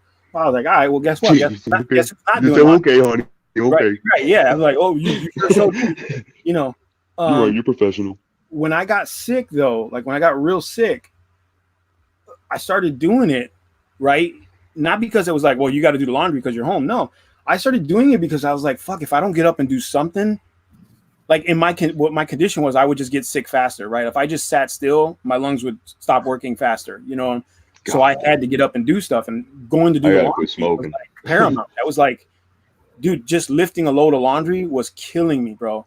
But I did it all the way up until the day I went to the hospital. And ever since then, I'm like, you know what? I'd rather do it because it's there, and I don't like mess. So I like to do it like it's done. You know what I'm saying? Out of the way. Yatta. You know? But that's just me. So we got Brian, huh? Okay, so let me just give you a little quick recap. Hey, this dude here is a motherfucker. Oh, and what I mean by that me too. He's my motherfucker. This guy, in multiple ways. I've been friends with this guy since we were in diapers. Okay. Oh, that's nice. So we old school, you know, people. He's the one that actually introduced me to Dungeons and Dragons. His fault. Almost unknowingly to him, a lot of the things that I'm into, Gundams. He didn't realize he did that, but he introduced me to somebody who was, and he introduced me to Gundams. You know, he into the tabletop wargaming. He introduced me to Mutant Chronicles, and that introduced me to Warhammer and all the other stuff. Like, there's a lot of stuff this cat was involved with that I got into because of. You know, so Brian's old school GM, Dungeon Master. But he was the one your mama didn't want you hanging out with. No, actually, she's the one. No. Believe it or not. Honestly, our moms are the reason why we know each other. Yeah. Oh, they were friends too? Yeah, they were friends before us. But my mom wanted me to hang out with him because when I was hanging out with Brian, I wasn't doing some bullshit. Aye. And Brian, you're Spanish or what, man? Yeah, I'm from Puerto Rican. Puerto Rican. Coño. I'm Cuban. Yeah, I will listen to the stream from before, so I know. Yeah, but we're meeting now, and I'm old. It's good to meet you. I'm sorry. Well, I'm old too. I just don't have some hair, but you know, yeah. Yeah. I know John longer than I've known. Like, you know how far back your memory can go. I've known John longer than that because I don't remember not knowing him. You know what I'm saying? So long time. I think, Brian, we've known each other before you met your brothers. Yes, exactly. I've known John longer than I've known my brothers. This motherfucker. You're killing me, Smalls. Yeah, it's true. Yeah, look. What do you think? That's just washes. Oh, it's not gonna focus, but Kuotoa. I like it. It's just washes, man. Yeah. No Actually, for the first time, I ran a game. This last adventure I finished, the first game I ever ran that actually had Kuotoa in it, and I was like, "Wow, I got to use Kuotoa." Although there are no minis for Kuotoa, except for the one you just made. Well, Reaper makes a deep one looking. They're called Trill or something like that. I actually have some. They look like ones. You know, the deep ones are what the Kuotoa are based on. Right. Because, Reaper had them, so I picked some of those up because it was the only one that had them. No one else had that kind of miniature. You know what I'm saying? Yeah. So, like back in the day, before I got into D&D, Gary Gygax had put a bunch of stuff from the Lovecraft, fiction into his game. Oh, but yeah. There was a. The Cthulhu and the Deep Ones and, Shub-Niggurath and some of the other old elder gods. Aboleth, probably, huh? Aboleth is probably one. Aboleth is inspired from that. The Mind Flayers are inspired by that. Oh, yeah. A lot of the weird aberrations from D&D are inspired by Lovecraft, but there's some stuff that he pulled right out of the mythos. And what happened was the Lovecraft estate sued him, or there was a lawsuit or something, and he lost the property. So, like, the book Legends and Lore, John? Remember Legends and Lore? It was like the old, I think it was the first edition or second edition book about the gods and deities, basically. Yeah, it was the second edition book. Yeah. And, well, there was a first edition version called Legends and Lore, and that had the gods in it and heroes and stuff of legend. Well, they used to have a Cthulhu section in there, but ever since the lawsuit, all the Cthulhu stuff is gone. So when I had Legends and Lore, the Cthulhu mythos wasn't there, but it used to be. And so, like, the deep ones are basically, or the Kuotoa, sorry. The Kuotoa are basically the remnants or what's left over from that lawsuit. It's like the fallout from that. Ryan, I wanted to ask you real quick, and so that anybody who's watching, knows where I come from with because like all my friends that know know me as a dungeon master. I think I played in one game of Shadowrun with somebody, but everybody else knows me as a dungeon master. I want to play that. I never played that. You ever played Shadowrun? God, I love it. I've read it, dude. I've played the video game, the NES video game. Man, I love that fucking world, dude. Every time I play Shadowrun, it goes really badly, and I have a really bad experience. You know, that's really. It's not the game's fault though. It's the DM or the players. Like every time I play in another, I try to play Shadowrun with some other people. The DM screws it up, or the players screw it up. And what I mean by that is, I knew a DM that ran Shadowrun, and he was a terrible game master, but he was the only guy that had Shadowrun, and he insisted that he be the one to run it. I tried it a couple of times. And I was just like, I don't want to play with this dude anymore. And then the time I played with players I was at Gen Con, and they were demoing Shadowrun, like a new edition of it. I think it was 4th edition Shadowrun or something. And I was like, yeah, I'll try it out. And I sat down, and again, it was awful because the other players at the table, they weren't interested in so much playing the game, but they wanted to show off how well they know the system and can exploit it and stuff. So I didn't have a good experience. Oh, and there was this rude bitch at the table. This woman, she was just a terrible person, just a real terrible player and just a terrible human being. So yeah, I had a lot of bad experiences with Shadowrun. I'm a Cyberpunk fan myself. And but I've always wanted to actually legitimately try Shadowrun and actually with a good group of people and a good game master to see what the experience can have. The game that let's play. Sorry, my bad. The game that I played went okay, I think, because everybody really wanted to play a game. You know what I'm saying? I don't think it was a great game. I just think it was because everybody, we all had that, I want to play a game right now. Yeah, I want to enjoy. Very little to no magic involved.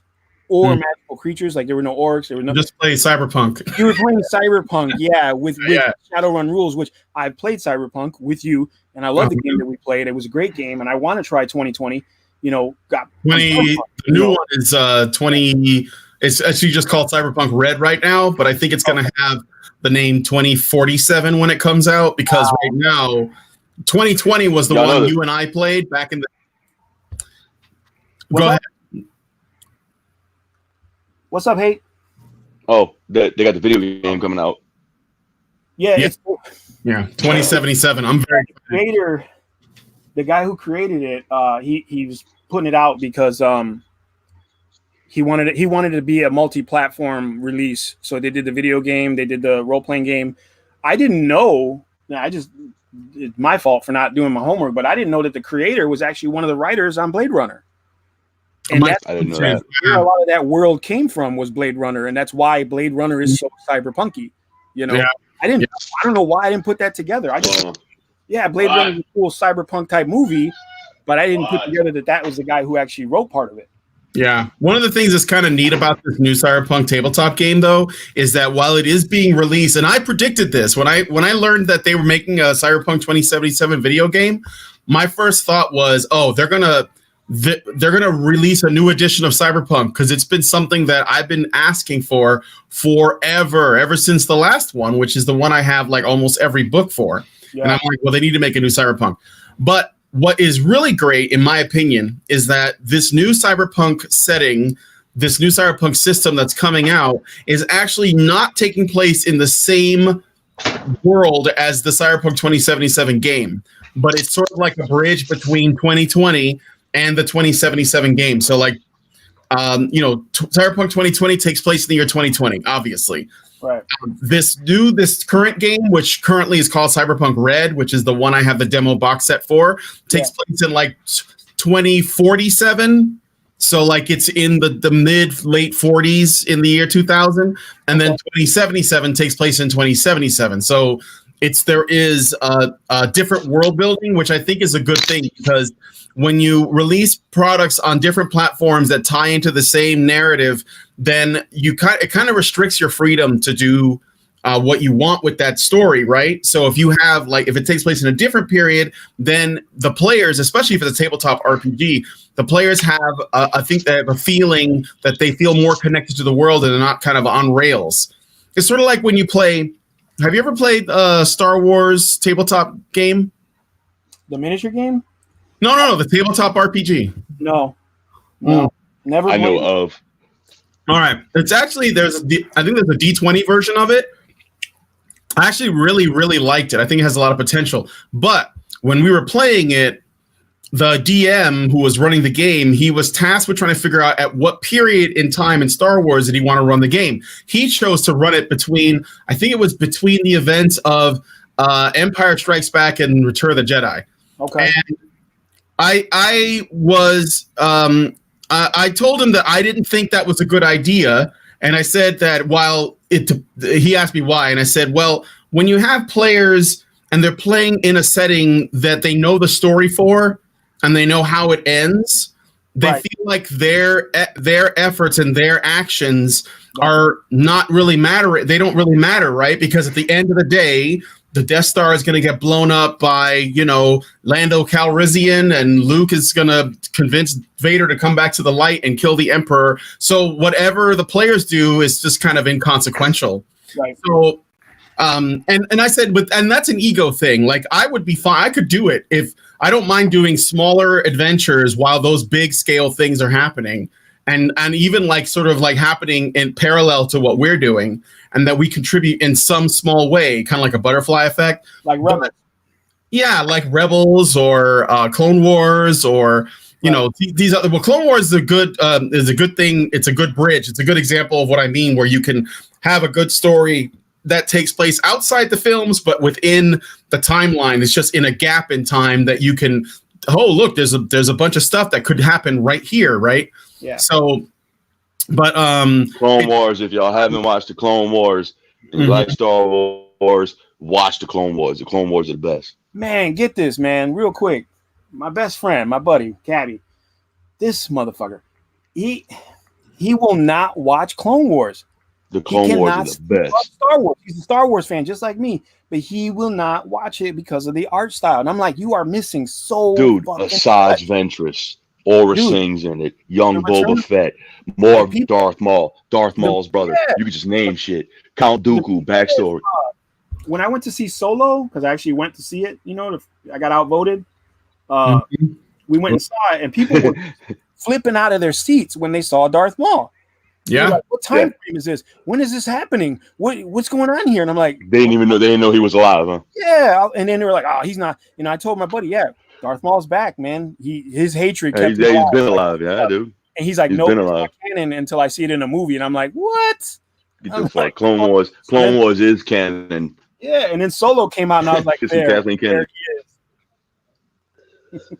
Ugh. No. Look, let me tell you something. That's what made me a Star Wars fan, the Clone Wars animated. Clone Wars is a good show.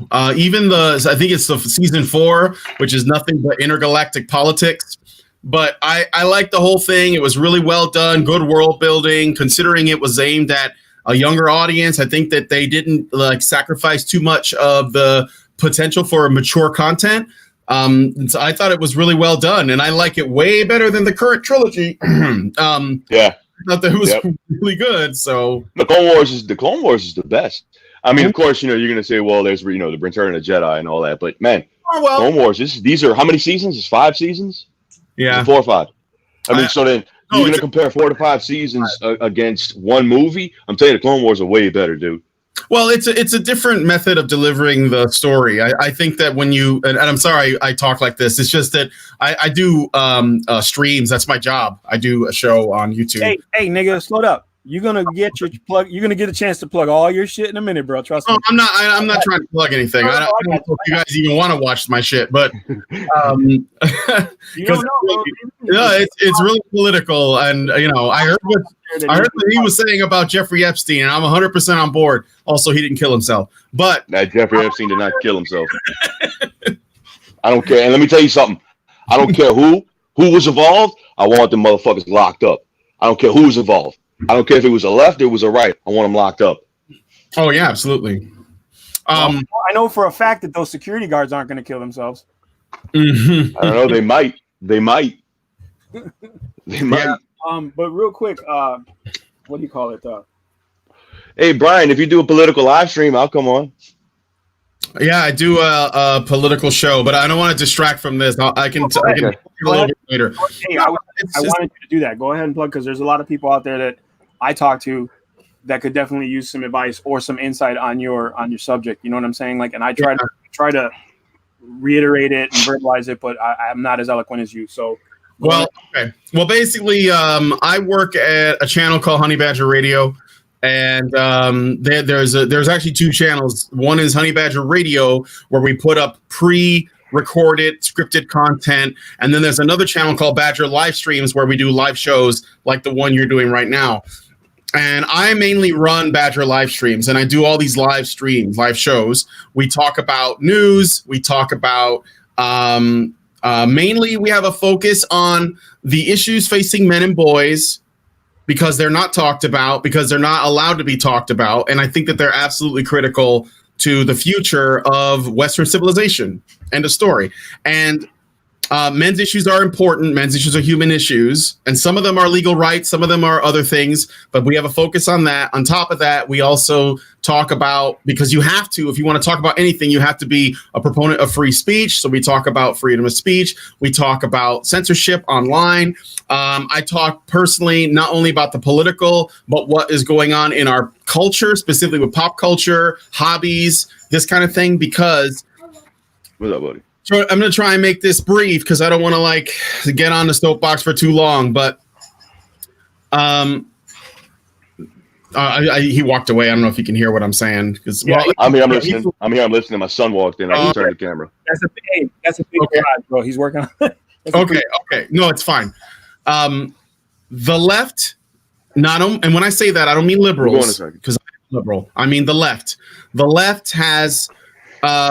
they have almost complete monopolistic control over the media and our entertainment industry. And it's not like some, comic booky thing where someone came in and took over with like a bunch of soldiers. It's not like that. It's basically an intellectual, educational subversion of our cultural institutions, put it that way. So one word is propaganda is what it's called. Yeah, it's what they're using it to create propaganda, but to educate is what they would call it, right?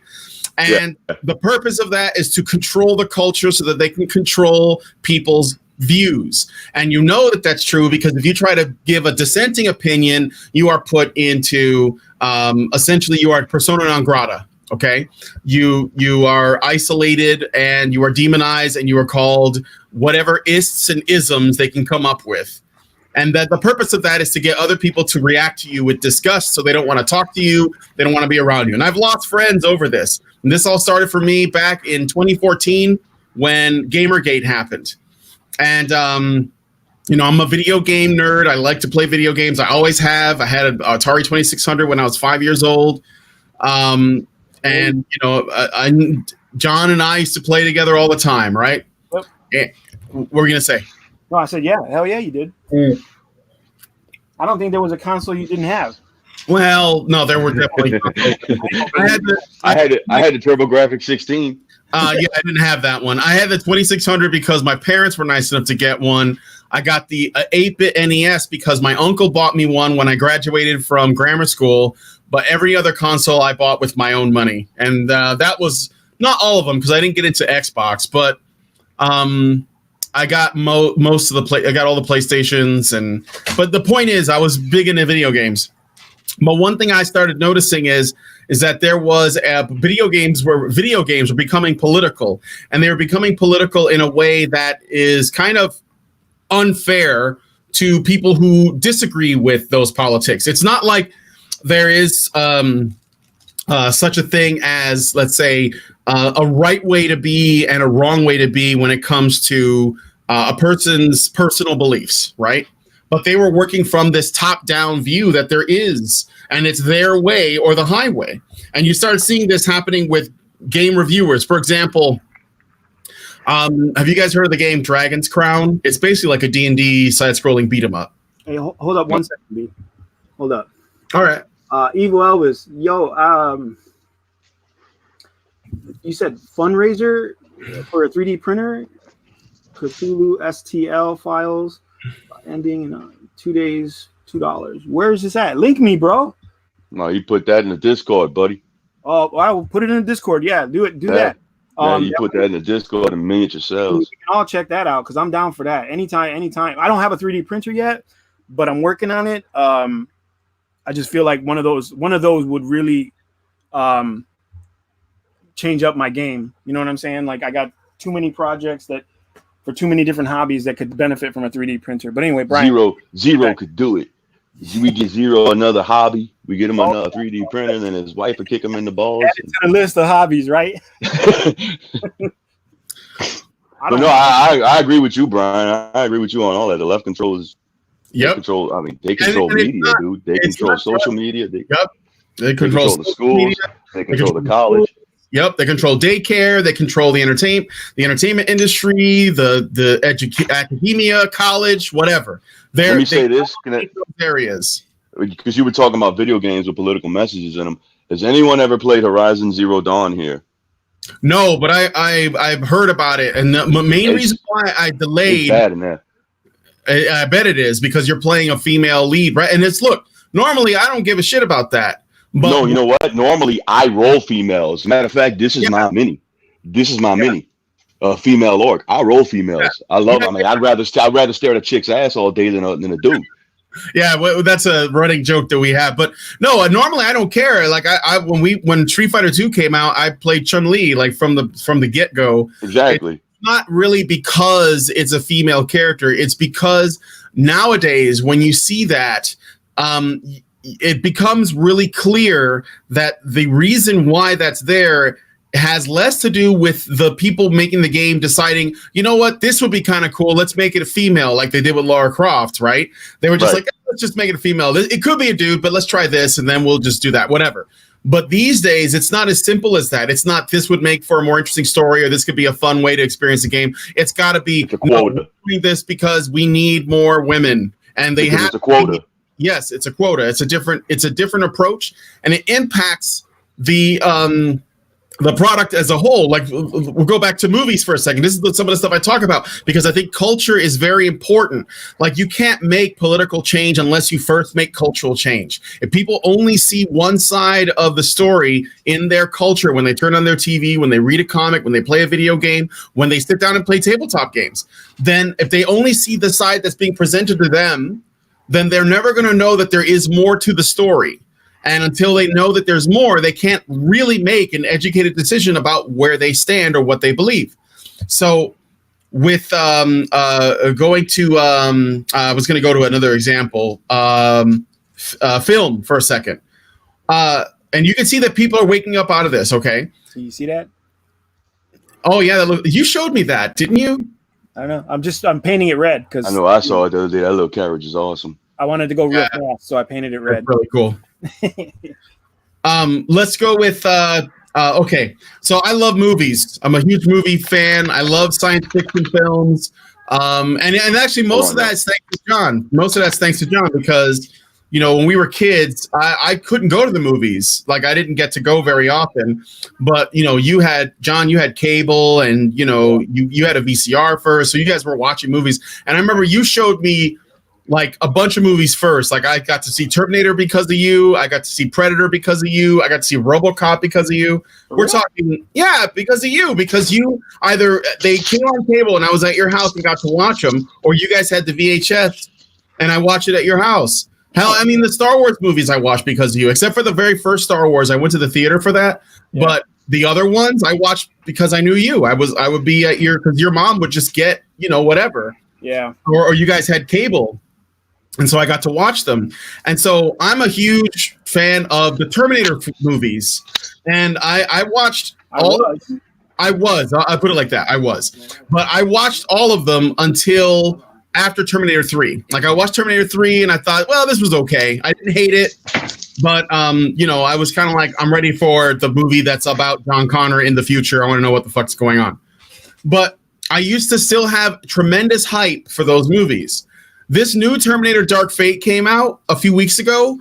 I forgot it was out. That's how bad it's gotten because the movie bombed. It did terribly in theaters. Yeah. Nobody wanted Batwoman. And what was the other one? Batwoman was the other one. The CW is doing really terribly. And like the new Star Wars movies, like nothing breaks my heart more than knowing that I have absolutely no interest in watching it. because it's gone so poorly. I've said this over and over. Star Wars is dead. I know there are people that want they want to go see the last one. They want to stay. It's dead with a couple of exceptions. It's basically like nothing like it was when I was young. Even though, say whatever you want about the prequels, at least they felt like Star Wars movies to me. And I like the prequels. I like the prequels. I like the prequels too. I understand everybody was having a fit about Jar Jar Binks, and I'm like, y'all didn't have a fit about 3CPO. I know. Jar Jar Binks ain't no more stupid than 3CPO. Well, and actually, they put Jar Jar Binks in some episodes of the Clone Wars, and I liked him even more. Yeah, I didn't mind him at all. Yeah, I remember there was a really great episode that was you guys know that was just C-3PO. Did you guys know that Ahmed Best, the guy who played Jar Jar Binks, he literally climbed over onto the Brooklyn Bridge and was going to commit suicide because of the lashback that he got as an actor for playing Jar Jar Binks, because they couldn't separate that character from the person who was the character from the actor. They're doing that now with he just check it out. He Tico. just went to the he went to last year's Star Wars convention, the celebration. He was there. That's the first celebration he's ever been to because the fans were so critical of him. Well, they say Anakin turned into a junkie or something too. Now something happened with him. They accept him with open arms, and everybody was praising him and all the he's so strong and all this stuff. And I'm like, yo, you have no idea how strong this dude is. Like with his kids and shit, the fact that he could have left this earth because of a fucking movie and chose to just keep fighting and not that, you know what I'm saying? Like, I was an Ahmed Best fan from the beginning, and I was surprised that he was, he came back to the Star Wars universe after everything that happened. They're doing the same thing with that little Asian girl too. I can't remember her name. Kelly Marie Tran. There you go. Saying that, but Kelly Marie Tran, she didn't face nearly the same abuse. There were people who didn't like the Rose Tico character, but by and large, nobody came after the actress. And I've actually talked about, but the media is using that. What happened with the reception to the Rose Tico character, which is a terrible character, but it's not Kelly Marie Tran's fault. Rose Tico is unlikable, but that's not the actress's fault. Well, no, there was a lot of. I thought she got a lot of. No, those I'm not on Twitter, but I thought she got a lot of lashback. Yeah, they were. That's not true. That's not even proven, dude.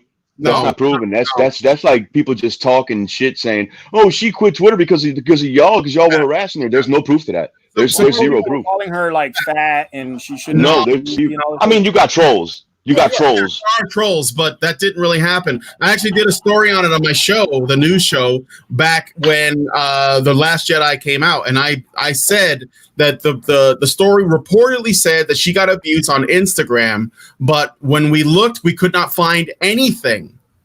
We couldn't find anything, so we're just getting stuff. And this is the thing. This is really important, okay? And I said this to the my audience as well. I always tell people separate the art from the artist, at least in terms of an actress, because you might not like the final product, like this new Charlie's Angels movie. I actually brought this up. Kristen Stewart is in the movie, or Kristen Stewart, whatever her name is, and her character is really annoying and feministy and shit, like in the movie. But the actual person, Kristen Stewart, is not like that. Like I showed an interview that she did with Conan O'Brien back when the Twilight movies were over, and she literally said that she finds the whole idea of girl power stuff to be really annoying, and she doesn't like it, but she's in this movie because she needs to work. So, like, one of those things, like, you can't, like, it's just, like I said, the actress or the actor is not the problem. It's like the writing, and it's the executives and the writers and, like, the directors that have, it's the belief system. It's the ideology. It's creating these issues. And so, but the thing about Kelly Marie Tran is there's no evidence that, and the same thing with Jason Boyega, because they said that it happened to him too because he was black in the first movie, The Force Awakens. But there is no evidence that happened. There were a couple of people trolling on Twitter, but they were trolling without tagging Jason Boyega in their tweets, and they were just talking shit about the movie in general. But if you put any idea out there on the internet, Yeah, you're going to get a negative response from some people. Well, it starts to become a reality, even though it's not. You can, yeah, you can get trolled. Especially, I mean, the more views you get, the more trolls you get. The more exactly. But the studio, they thrive on that. They've been using that for years and years. Yeah, because they want to fix their. They don't want to admit Ryan Johnson can direct. They don't want to admit Kathleen Kennedy shouldn't be in charge. Yeah. Or going before that. Thank you, brother, for posting that link real quick. I appreciate it. I'm going to check it out as soon as I get done here. I'm going to check out that link. Thank you. They want to but it's actually useful to their marketing team. So when a movie gets attacked or criticized, because a lot of times it's just criticism, they will focus on that, hyper focus on the critical negative comments and use them as a means to drive more sales to their movie, or try to. They didn't just do it with the Star Wars movies. They did it with the Fantastic Four movie that came out, that remake that had Michael B. Jordan playing the Human Torch. Hey, he's going to play Superman, right? They did it with Captain Marvel. Hey. I mean, Michael B. Jordan slated to play Superman. I don't buy it. That's what they're saying. Really? Yep. They say your boy's gonna be Captain America. Oh my God! Well, they did that. I wasn't a fan of that choice, but whatever. What do you mean? Boy Falcon from Marvel. Yeah, of Anthony Mackie being is basically Falcon is becoming Captain America. Well, wasn't there a comic strip where there was a black Captain? Yeah, America? I didn't like it then either. I think that it's and I don't want to get all caught up in comics, but the reason why I like the Falcon character in the comics. And the reason why, I thought he was fine. Actually, I have a few reasons why I like the Falcon. I don't think giving him Captain America's shield makes him a better character, though. If you don't like him, this isn't going to suddenly make it good. Fair enough. If you do like him, it's not going to change it much either, because I don't like the Falcon as a character in the comics. If you do like him, all you're doing is you're losing Cap. Well, here's the thing. You still lose Cap either way. I like Anthony Mackie's portrayal of Falcon in this series. That's what I like. Same thing goes for, and I'm gonna be dead honest here. You guys can hate me. Anybody who knows me can whatever. You can kiss my ass if you don't like this opinion. I did not like Iron Man. I never liked Iron Man for the longest time until the late to mid 2000s, where they changed his armor, because that was the whole thing for me, right? His whole selling point was his armor, and he looked like a giant fucking one of those dissolving pills, that you take like for Tylenol, dissolving pills. Sure. Always look like that. And I get Kirby and Stan Lee came up with a great idea. They just did not have the technical skill or the advanced thinking to make it look more advanced. They were making up what armor looks like. So the Tony Stark armor that Jon Favreau came up with is the reason I fell in love with Iron Man again. Like, I know the story. I know everything about Tony Stark. I read his comic books, thanks to you, B. I read the comic books, because I was always like, I got to give this dude a chance. He's an Avenger. I like Thor. I like these other characters. Let me give Iron Man a chance. But I really didn't care for him until Robert Downey Jr., Jon Favreau, they put him together in the movie. When they put the MCU together with him, it really helped me fall in love with the character again. And I love the design of that armor. Like, that just... I still don't like Iron Man, I just never liked it. That armor that's what it would be. You know what I'm saying? No, I get it. Yeah, no problem. I understand that completely. I probably liked Iron Man for the same reasons that Stan Lee and Jack Kirby did, was because I wasn't thinking about it in those same ways that you do. But like, I just think it looks better now, so whatever. But like, the thing about Falcon is that the reason why they did it in the comics was the same reason why they're changing things in the comics now, is they felt that Captain America should be black because he's been white for too long. This is not about pro-diversity. This is anti-whiteness is what they're doing. And the way that they felt that they needed to change that was, for some reason, the folks at Marvel got it in their head that Falcon by himself is a lesser character than Captain America, and that Captain America has to give Falcon his shield to make him a fully realized character on the same level as Captain America. So they literally see him as less than, like a sidekick, is how they've often said, oh, Falcon is just Captain America's sidekick. No, he hasn't been for years, since, I don't think ever. They were just friends from the beginning when they would team up, and Falcon had his own book for a while back in the 70s. It's just not true. So when they give him the shield And that's all they did. They didn't give him a super soldier serum. They didn't train him anymore. They just gave him the shield, and that makes him Captain America now? That doesn't make any sense. Well, they're going to supposedly, because there's going to be a TV series for him. Yeah, I know. Disney Plus, so they're supposedly going to explain a lot, but I don't know. You know, I agree with you in that, because when I watched the movie, I was like, okay, what can he even throw? Can he even catch that shit if he throws it? Like, he's going to break his arm. Like how is that going to work? Yeah, like not only that, but I get it. Not only that, but just the act of Captain America stopping the fight to go back and live out his years with what's her name, Carter, is also, I think that's a really strange choice that I don't agree with, out of character. I don't think it makes the character as appealing, but I know why they did it, because, you know, Chris Evans' contract was up. But yeah, he wants to quit. Yeah, and that's fair. Like, he should be able to make other movies, but it's not in the character to do that. I think that felt wrong, considering the history. Like, for example, he started a relationship with Shannon. I think, was it Shannon Carter, Agent 13? Yeah. And now they just threw that away. Like, we're just gonna pretend like that didn't happen. And so, like, what is that? Was she just a booty call? Like, that doesn't seem to make a lot of sense. Would a person who knew that there was always going to be a war to fight and a battle to win, and literally his whole thing is, I can do this all day. Like, I don't ever give up or quit.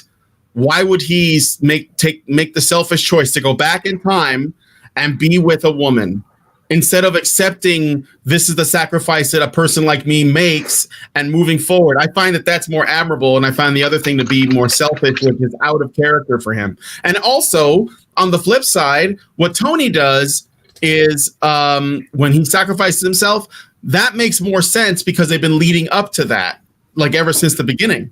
So we get some arcs that make sense and some that don't. But ultimately, and I know we should be talking about D&D, but you got me going on the comic stuff.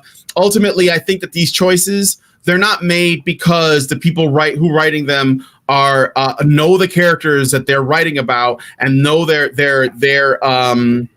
sort of like central inner fiber, their psychology and their motivation and their philosophy. They're just imposing their own beliefs onto them, and that's why they feel, to me, completely different from not just what they were in the books, but what they were when the MCU started. Their beliefs have been completely changed. And I'm not saying characters don't change over time, but these are drastic. And a lot of them don't make sense. Like, I don't even want to get started. You got Tony Stark teaching Cap not to care, and you got Cap teaching Tony Stark to care. And then it's like they accept each other's roles, basically. And it just, Cap would never do that, man. Why would he leave to go be with some chick when he doesn't even get old?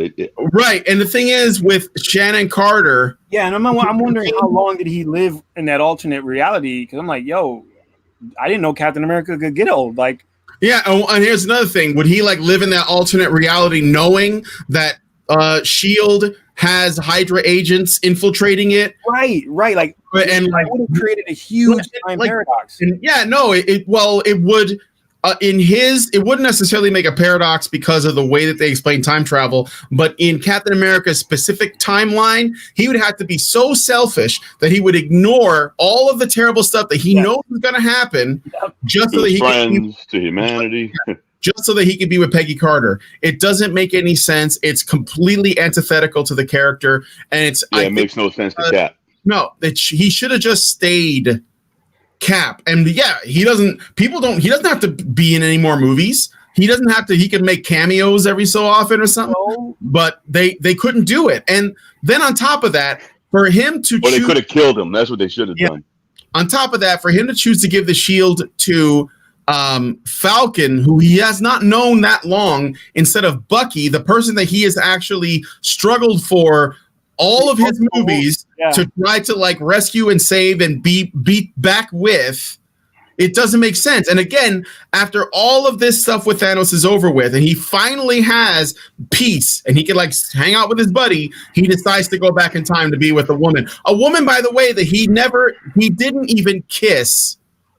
He hasn't even gotten to first base with, but with her niece or whatever, Sharon Carter, he actually they at least made out because we saw it in the movie. So there's actually more of a intimate connection to this other woman, and it's a symbol of him sort of accepting his his lot in life. And I think that that's more in line with that character because Captain America is a Christian, and I think that those are Christian values. But again, this goes back to what I was saying before. The people writing this stuff, they don't understand Christian values, and I say that as a person who isn't a Christian.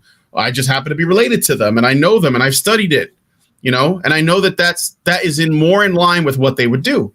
It's one of the reasons why I find that fascinating when somebody can write about experiences that are not theirs, but they're actually trying to like really legitimately understand them. Yeah, and like make them believable, and they're not just trying to misrepresent them.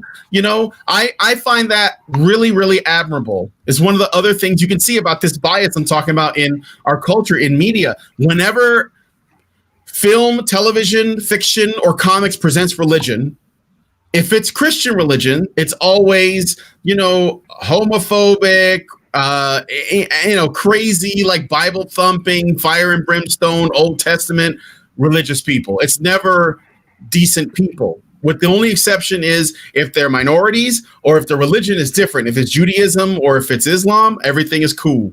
It's always the best aspects. And I don't have anything against anybody believing whatever they want. But when you see how it's presented, and it becomes really predictable, and that actually makes the entertainment less interesting.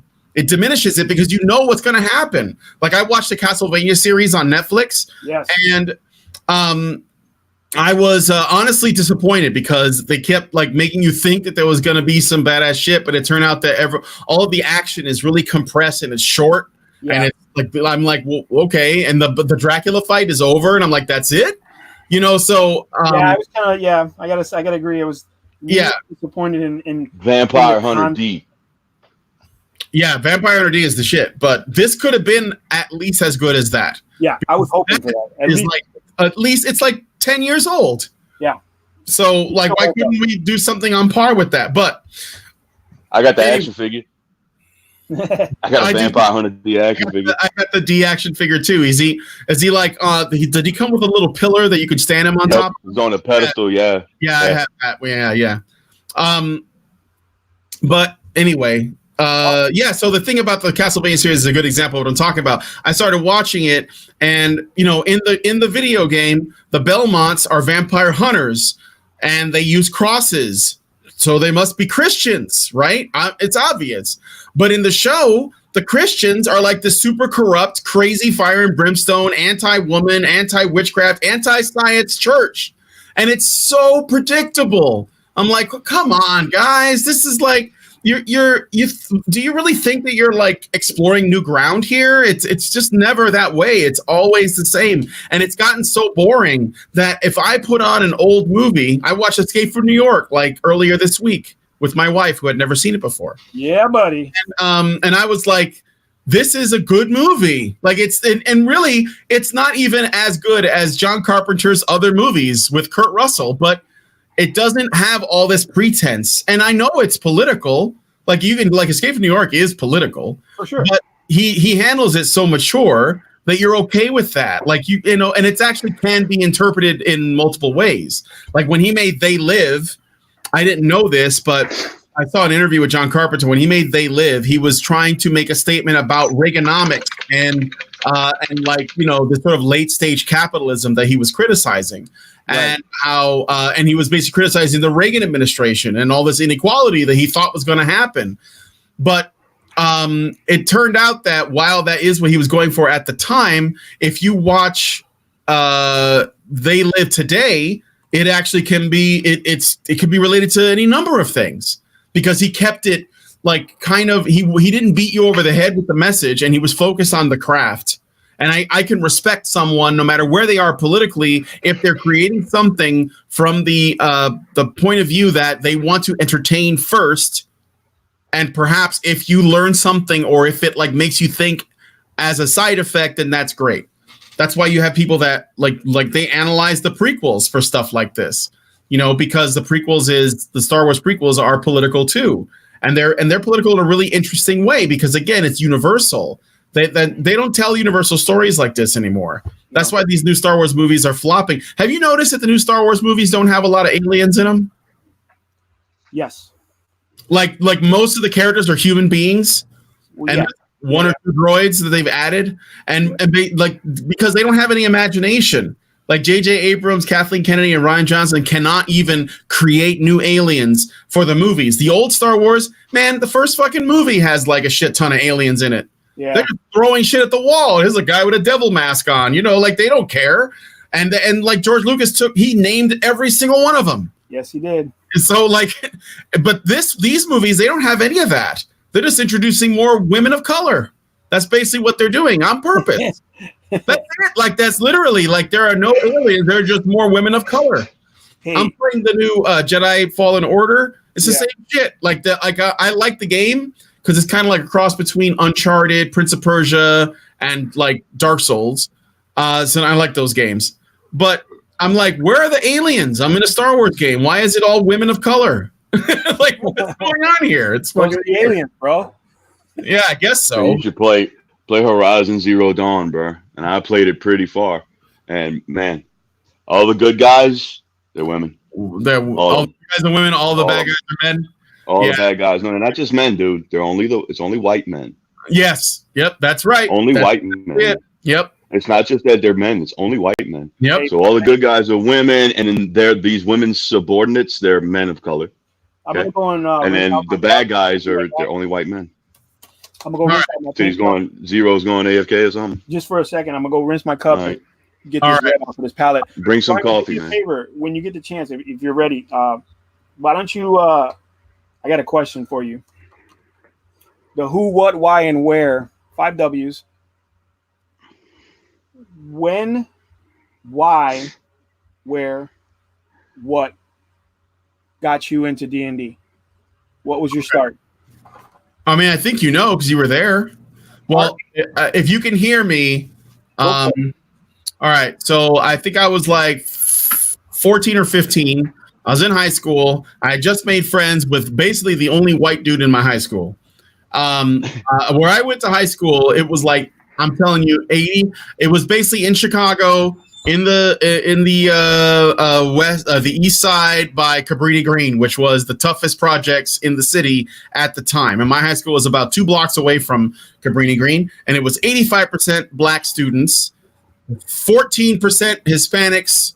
That was a mixture of Puerto Ricans, Mexicans, Latinos, whatever, and then 1% everything else, which is white people. And I think there were like there was like 1 or 2 white guys, a couple of white girls. One of them was Italian, so maybe that doesn't count. I don't know. And there were like literally like 2 or 3 Vietnamese kids that were all related, and that was it. And they avoided everybody. They didn't. I don't even think they spoke English. So I made friends with the only white dude in that school, and he was a metalhead. And one day he had me and some of my other classmates over his house, and we went to go meet his mom, and we hung out in his basement, and he pulled out Dungeons and Dragons. It was just like we were bored and wanted something to do, and he was like, "Hey, you ever played D&D?" And I was like, "Oh, I heard about it because I remember when I was a kid, they used to do commercials on television for D&D." And they stopped doing that because of the satanic panic that D&D was formed around, where, you know, they wouldn't want people playing D&D because they were afraid they were going to become devil worshippers or something, right? Or commit suicide or or commit suicide or go crazy. They can't tell the difference between fantasy and reality. Though it's a gateway to marijuana, you know, whatever. You summon demons when you mention them, and yeah. What was that movie that Tom Hanks did? Mazes and Monsters. That shit really messed up Dungeons and Dragons. Huge. Yeah, that was propaganda, anti-D&D propaganda. And the funny thing is that was coming from a conservative point of view, obviously, because it involved religion. However, what's happening now is the same. It's the same thing. It's just coming from the other side. Yeah. It's the same thing. It's just coming from the left. So, because they're actually going after D&D. They're going after D&D. If you guys don't know, they're going after D&D. They're going after Warhammer. They're going after whatever. Basically, you can name any place that mostly men are interested in, and they will come after that. That's exactly how it works. Doesn't matter what it is. That's why they're destroying Star Wars, video games, whatever. Wherever men congregate to enjoy, they come. Specifically feminists, but they live. Yeah, they do. That's exactly my point with John Carpenter. It's they live. It's just in your hobbies. But anyway, Andy Decker had us over. We played D&D, and I think that none of us were that experienced. But Andy ran the game, and I made my first character. It was a cleric. I didn't even know what a cleric was. I didn't even know what it meant. I just knew they got to wear armor and they cast spells. I was like, well, I'll be that. Wait a minute. Hell yeah. Hold up. Yeah. What? Did you make the cleric? Yes, I did. No, there were no paladins. They didn't exist. No, not a paladin, a fighter. No, I didn't. First thing I made was a cleric. So then I made the fighter. Yeah, I believe you did. Yeah, because okay. I was definitely a cleric because. Yeah. So let me recap real quick. Back to a previous post or a video I made. I was a fighter, not a cleric. I apologize. Brian was the cleric. There we go. Yes. Yeah, I remember my cleric's name. You could be the cleric, Zero. It's okay. Yeah. I want to lay hands. You want to be the? No, it's okay. Man. Go ahead. Nobody else wants to play one, but really, I love playing cleric. Yeah, it seems like if you go somewhere, most of the time people don't want to be the cleric because they don't want the responsibility of healing everybody. And I don't heal people. I'm not. I heal myself. Those heals are for me. That's the problem, bro. Not a great. Those heals are for me in case you find some loot that I want. That's what those heals are there for. Are you sure that's not a rogue? You're not playing a rogue. Hey, bro. I like PvPing, dude. I don't mind doing it on the tabletop either. Evil clerics exist, but my first character was a cleric, and I believe John played a fighter, and I think there was a couple of other people there, and we played the game. It was basically the starter adventure you play with the carry-on crawler and the kobolds, and it's like three levels of a dungeon. And so the first level, they spell everything out for you. The second level, they give you the map, but you have to fill it in with monsters. And the third level, they don't even map it out. You just draw it yourself and you do whatever you want. So it's like introducing you to GMing. And that was the red box. That was the original version of D&D. Yep. And Miguel is in here. So Miguel? Yeah, he is. He's Doc Saturn. Who's Miguel? Miguel's another buddy of ours, old school player from our group back in the day. Well, they still play. I still play with Miguel. He comes to my games. I met him in the same high school a couple of years later when I got into Advanced Dungeons and Dragons. When I found out about it, that was when all the other classes came in. And but yeah, that was basically in the short version. That was my first experience with D&D. Was my cleric Morvan, and I didn't know what the fuck I was doing, but it was fun. So, and I thought this is just like a whole new way of doing things with people, because it's not just, you're not just playing a game, but you're also engaging your imagination. You're having a lot of fun with friends. You're hanging out, So it is. Dude, there were games we played almost a whole weekend long. I remember some of those games that we played, man. It was just like, let's just keep going. Let's just keep going. Mm-hmm. Oh yeah, we used to do like a weekend. We would play for a whole weekend where people would go home, take a nap, come back. Like we would not be nonstop, and we just be making shit up as we went along. I mean, I did. I'm sorry, you guys didn't. You're just learning that now. I made shit up as I went along because I didn't know what the fuck I was doing. Listen, it didn't matter because we were having fun. So I didn't mind it at all. Believe me, that's probably where I got my taste for homebrews. When I started running my games, I was just telling people I very rarely use the module. I'm going to use one now for the first time for the Lost Mines of Phandelver, but I've never used a module. I've always done homebrews because I feel like it's more ebb and flow, more Johnny on the spot. You know what I mean? More responsible. I will say the Lost Mines of Phandelver is very, very good. I ran that one, and I got to tell you, for a first module, it's really well done. Okay. And it's actually set up to where if you wanted to go from the introductory stuff that's in there into your own thing, they give you plenty of stuff to build on if you want to. There's a lot of stuff that's just there that you can use right away or you can build up to later. So if you wanted to turn it into a homebrew thing, that's a good launch point for it. But personally, I'm so busy right now, like in my life, where I'm working on I'm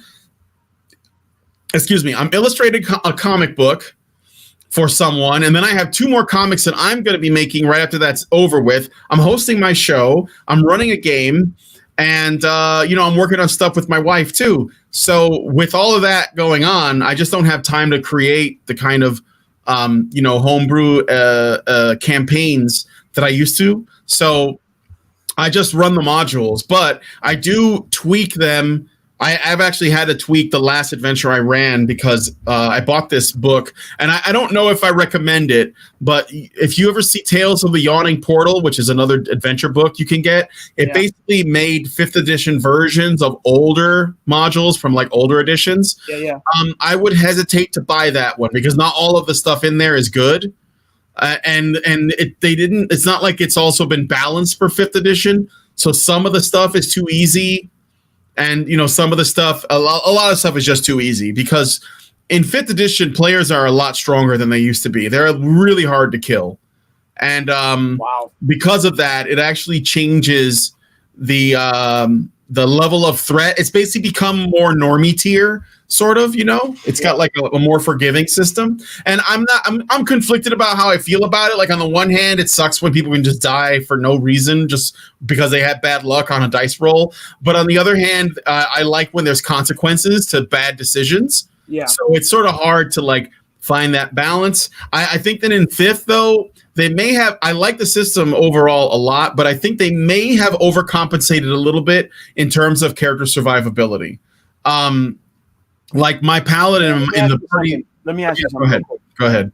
Do you think that that's a marketing scheme?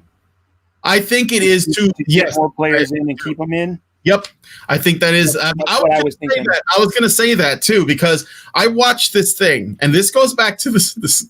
I'm sorry, it goes back to the thing I was talking about before because the way the left works is everything has to be top down. So if they can get someone in a position of authority or power to make you conform to their belief system, that is the preferred way they do it. But if they can't, because the actual environment or the culture in that sort of microcosm does not allow for it, they will instead try to get people that have a tremendous amount of influence, but not power per se, to instead impose that. So I saw a live stream.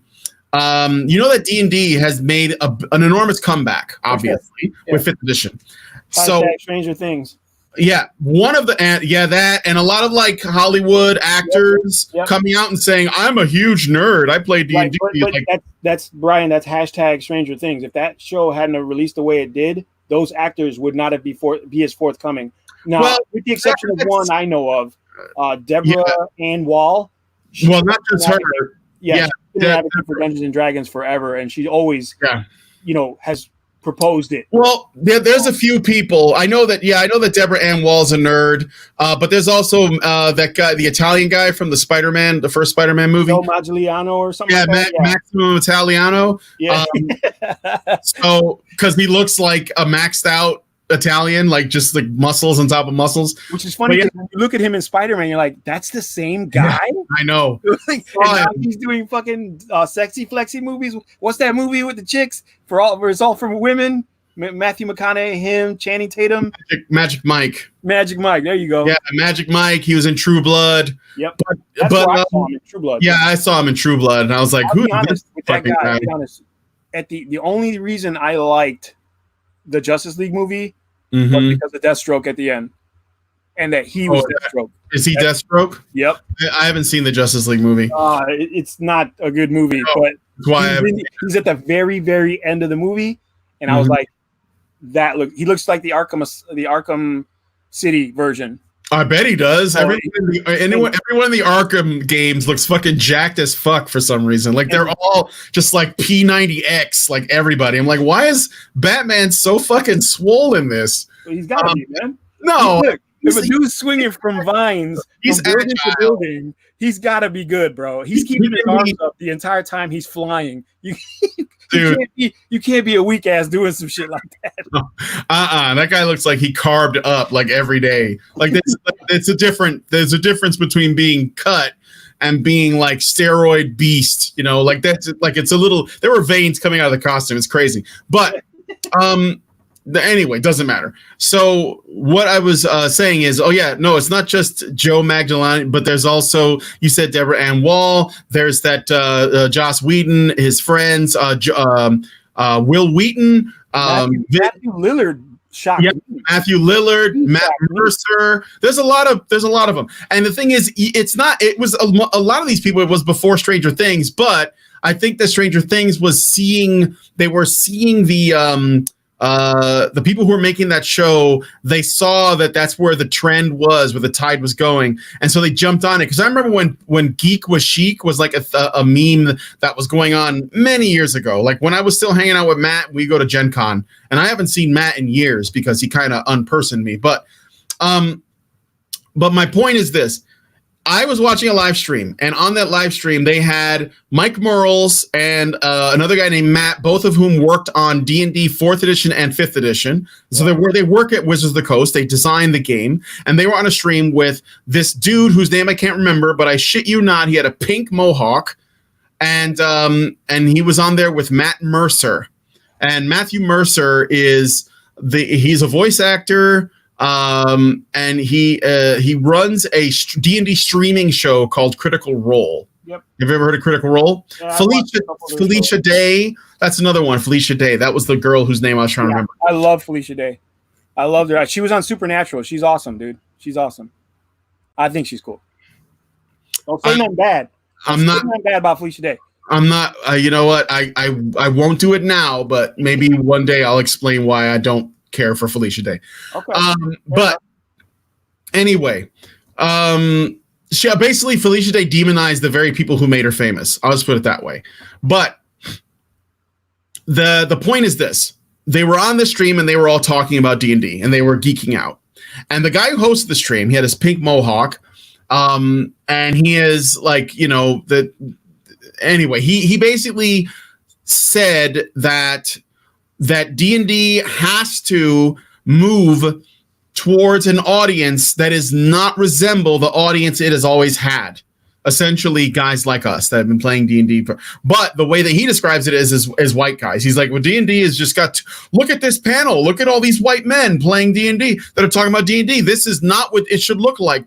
It should be more diverse, blah, blah, blah. And all of them are nodding in agreement like, And that Mike Merles and the other guy who worked at Wizards of the Coast said that they are making a point to try to attract different kinds of players, and they did in a backhanded way. And I'm sorry, your friend, he dropped out of the chat. I don't know if you know that, but oh shit, no, I didn't see it. All right, I don't know if it's because he had to leave or if you need to ask him back or what, but he'll hit me up.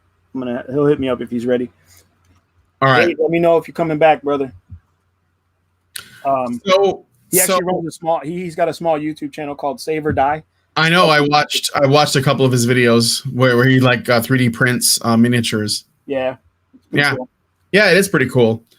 Nice meeting you, Brian. Had fun. Has to adult a little bit. Right on, brother.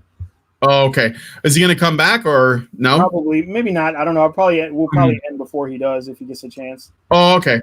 I think he has to go to the stadium. He's out in New Orleans, so I'm not going to the stadium. I've been to New Orleans. It's pretty cool.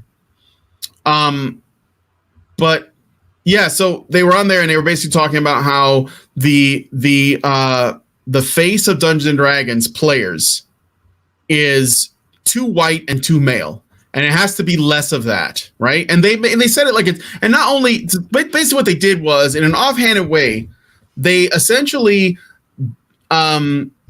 dismissed, if not outright demonized, the very people that built D&D up to where it is now. The white guys that bought the books, that played the game, that, you know, and they implied that these guys have made D&D exclusive to people that look like them. Like they're basically not letting, you know, brown people, black people, women, gay people play D&D. It's a ridiculous thing to say because in my lifetime, I have never ever been told I couldn't play D&D because I'm Puerto Rican. It just sounds retarded. Everybody wanted their girlfriends to play. Everybody wanted. I never let gay people play. I don't let gay people play anymore. I'm just kidding. I love gay people. Gay people are awesome. Grab the dice. I don't ever remember a time. Damn camera. I don't ever remember a time where there was an issue of exclusiveness. Like I don't ever remember there being a situation in any of our games. And I've played most of my games. They were played, either with you guys or, some other groups too. But I don't ever remember a time where we were exclusive to any. Yeah, I don't ever remember a time where it was all white people in a group. I never. Never. All white people. I was like, well, we grew up. I tell people all the time. I grew up in a neighborhood was brown, yellow, black. That's just how we grew up. That was just normal, right? Like white people were not normal in our neighborhood. But I never played in any kind of event or situation. The only time I feel like I ever played a game where I was like, holy shit, there's a lot of crackers in this room. And that was like my first tournament of Warhammer. Like my first 40K tournament I went to, I was like, damn, there's a lot of crackers here. Yeah, I've been in situations like that, but I've never said this must be because they're excluding people like me. Oh, hell no. No, not at all. Well, this is just what's attracted to this. Like if you go to a rap concert and you see all black people at the rap concert, not that that's likely, it's more likely to be a lot of white people. But if you did, you're not going to suddenly say black people are keeping white people out of rap. That's ridiculous. It just means this is what these people happen to be attracted to. Yep. So and like even when I went to Gen Con, and that's because when in your own party you can play with whoever you want. But even when you go out to a public space like a Gen Con, a convention or something, and there's all kinds of people there, it's still, even though it's majority white because America's majority white, it's still a mixed bag of people. It's because, and none of them are thinking about race. I would say very few. If anything, they're just like, I just want to play games. And I don't care what the person looks like that I play with.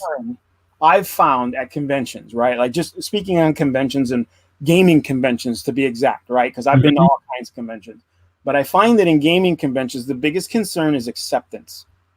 Not racially, not gender, but acceptance. People who are like, hey man, I thought I was the only person that was into this, but I'm not. Oh yeah. And I'm being accepted. So it doesn't matter what you look like. Yeah. That's what you have. You go for that. Yeah. Sure. That's the feeling I got when I go to conventions. It's like, yo, this is a bunch of people who just love this shit. Yes. Whether it's if you're going to a Star Trek convention or a Doctor Who convention or a D&D one or Warhammer or anime or Gundam model building, like whatever it is, there's a bunch of people there that are about as nerdy, if not more nerdy than you. You said Gunpla? I said Gundam. What did it sound like? I said Gundam. Yeah, Gundam. We call it Gunpla now. Oh, Gunpla? Why? Because it's short for Gundam Plastic Model. It's just the short term they use now. I just learned that. Or like there's Transformers conventions. I mean, there's like a convention for basically everything. Sure. And the thing is, there's also conventions for stuff that isn't generally like popular with men. Like there are conventions for people who are into romance novels. There is convention for people who are into writing fan fiction. There's conventions for Harry Potter. There's conventions for Twilight. There's conventions for 50 Shades of Grey, probably. I don't know. And so but they exist, but nobody's saying, well, there needs to be more men at these things. It just seems to be going the other way. But going back to what I was saying, so the guys who work at Wizards of the Coast that actually write the books for D&D, they have explicitly said that they are putting in, the system. They made it more accessible to more people so that more people will play. And I think that this kind of like much higher survivability factor that D&D now has is one of the, I would consider, somewhat unfortunate side effects, because I think that it's making things a little bit too easy. I'll give you an example. My players, I have Miguel, Quincy, Lindsay, my wife, and this guy named Enrique. Getting them all on blast. And Chris, okay? Yeah. And, the only person who's really experienced with D&D is Miguel. Quincy and Chris are they're competent, like they know basically how to do it, but they need to be reminded sometimes. Enrique and Lindsay are brand new. Now they have it figured out, but like they were playing D&D for the first time when they played with me, okay? And I have, not that I've tried to, but none of them have died permanently once. Basically, the system is set up to where it's very difficult to do. At one point, Chris died fighting the final boss of the last adventure I ran, which was a demi-lich. Now, demi-liches are supposed to be very, very powerful, right? And I was actually worried that it could kill everyone. When I was looking at the stats, I was like, man, demi-liches are really powerful. But I only managed to kill Chris, but and the characters are just like level 11, so they're not like really high level, right? But I managed to kill Chris because of a bad decision he made. It wasn't really like I was going out of my way to do it. It's usually when people die, it's not because of like I have like a hate boner. It's just like bad luck, right? Or they make a bad choice. But because Lindsay is a paladin, she actually had a spell that could resurrect. Okay? Yeah. Provided the person who died has only been dead for a minute or less. So if they just died, right? It's called Revivify. That spell didn't exist before, or at least to my knowledge, I don't know if it was in 4th, but it didn't exist in 3rd or 3.5 or anything like that. Yeah, back then, coming back from the dead was something that only a really high level cleric could do. Right. Other than that, that was just a group of clerics. Yeah, or you took them to a temple where a bunch of clerics could do it. But like basically you needed a specific class that had to be a certain level to do it. Now, the paladin could do it. Paladin spells are not as powerful as cleric spells. Like they only get a few, right? It's like a side thing, Yeah. But her spells are enough to bring somebody back from the dead. And I'm like, what? That's really good, but it's like, well, what are we going to do? Like, it's just, and I think that it is because they wanted to put the game on a lower, let's just say it's a video game. They're basically putting it on a lower difficulty. Right. Like everyone's got more hit points, they're harder to kill. It's just different. And it takes some adjusting, but I do believe to answer your question in a really, really long-winded way, it is to get more people buying the games. But more than that, they want to create D&D specifically to be made to stream so that people like Matthew Mercer and his Critical Role show can be more successful. So there is a bit of quid pro quo going on, to coin a term that's probably a little overused these days. But there is a little bit of that going on, like you scratch my back, I'll scratch yours. And I think that because they also happen to have these sort of far left ideas about identity, inclusiveness, diversity, and so on, and these sort of assumptions about females and minorities being excluded and their victims, blah blah blah. This is actually going to trickle down. Like they've actually put a rule in the book about gender and gender identity in the player's handbook. What? And yeah, that basically says, players can, if they want to, if they're male players, they could have female characters or even non-binary characters if they wish. And I'm like, why did you put that in the book? Now, look, I'm not saying you can't do that. I'm saying that in a game called Dungeons and Dragons, which takes place in your imagination, there is no need for that to be written there. Right. There's no need. Female character. Yeah, that never. No, that's what I'm saying. Like, it's working from these weird assumptions about the audience. It's basically working from this idea that, if we don't tell them this, they won't know. Going to exclude people. Right, they don't know. And it's like, we're not fucking children. We've been playing D&D for a long time. And you know what? Here's another thing that I don't get. They seem to be really hell-bent on forcing people that they believe are racist and sexist to accept people that are, of the races and sexes that they believe that they're racist and sexist against. Okay? Yeah. The reason why that doesn't make sense to me is even if those people really existed, even if there was a game master that was like, I don't want to play with any blacks and queers and women, why would you make women, gays, and blacks play with that guy? Do you really want to play with that guy? Like, why would you even want to be around someone like that? Yeah, if that person even existed, why would we want to force that person to interact with people he doesn't like? And why would those people want to interact with him? Like, right. This is the problem I have. But ultimately, this comes down to my real issue with the left and what they've been doing. They don't believe in freedom of association. They believe that everyone has to interact with other people, and they don't think they think that that's going to make things better, when I believe that people should be able to, and they do, interact with whoever they want and don't interact with whoever you don't want. And, and that's it. Because if you don't do that, I can tell you what will happen. If you don't do that, there'll be a situation where you're running a game and there's a black guy at your table and he's an asshole and he's a terrible player and you don't want to play with him. So you kick him out. And then he says that it's because he's black, and then you're in trouble. And so we don't want to live in a world like that. I don't want to play in a game where I have to worry about what somebody's going to say because they can cry victim and I can get the mob brought down on me. And unfortunately, you can say the same thing for females, right? You can have it doesn't matter. You can have a female that's being a cunt at the table, and but it's saying that's my point is a real gamer just wants to be around other people who want to play the game. They don't care about race. They don't care about gender. And the fact is, they never did. Like it's just been that way for decades since D&D came out. And these new people are showing up, and they clearly don't know the culture because they think they need to change something that wasn't broken. Right, it was working the way it was. Hey, so I want to tell you something real quick. You didn't get a chance to see this. Actually, I did. You said that you ordered that. And you got it from Russia, and it only cost like I'm gonna put a video out because I got to do a whole unboxing video and where I put it together and stuff. But yeah, that's if it's something any GM is thinking about, I would definitely recommend it. You know what I'm saying? Yeah. Like, if that's something you're gonna add to your game. If you're not thinking about it, then don't worry about it. It's not, you know what I mean? Like, it's not for you. But I didn't know if you saw it. Sorry. Oh no, it's okay. I saw it because I was watching your stream while I was doing laundry.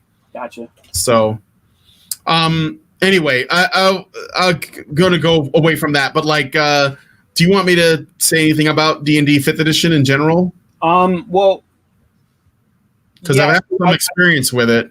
I'm gonna wrap up soon too. But I definitely wanted to get your opinion. Okay, you and I have played every edition of Dungeons and Dragons. Now, mind you, my only caveat with that is that I did not play 4th edition very much. I played 2 games.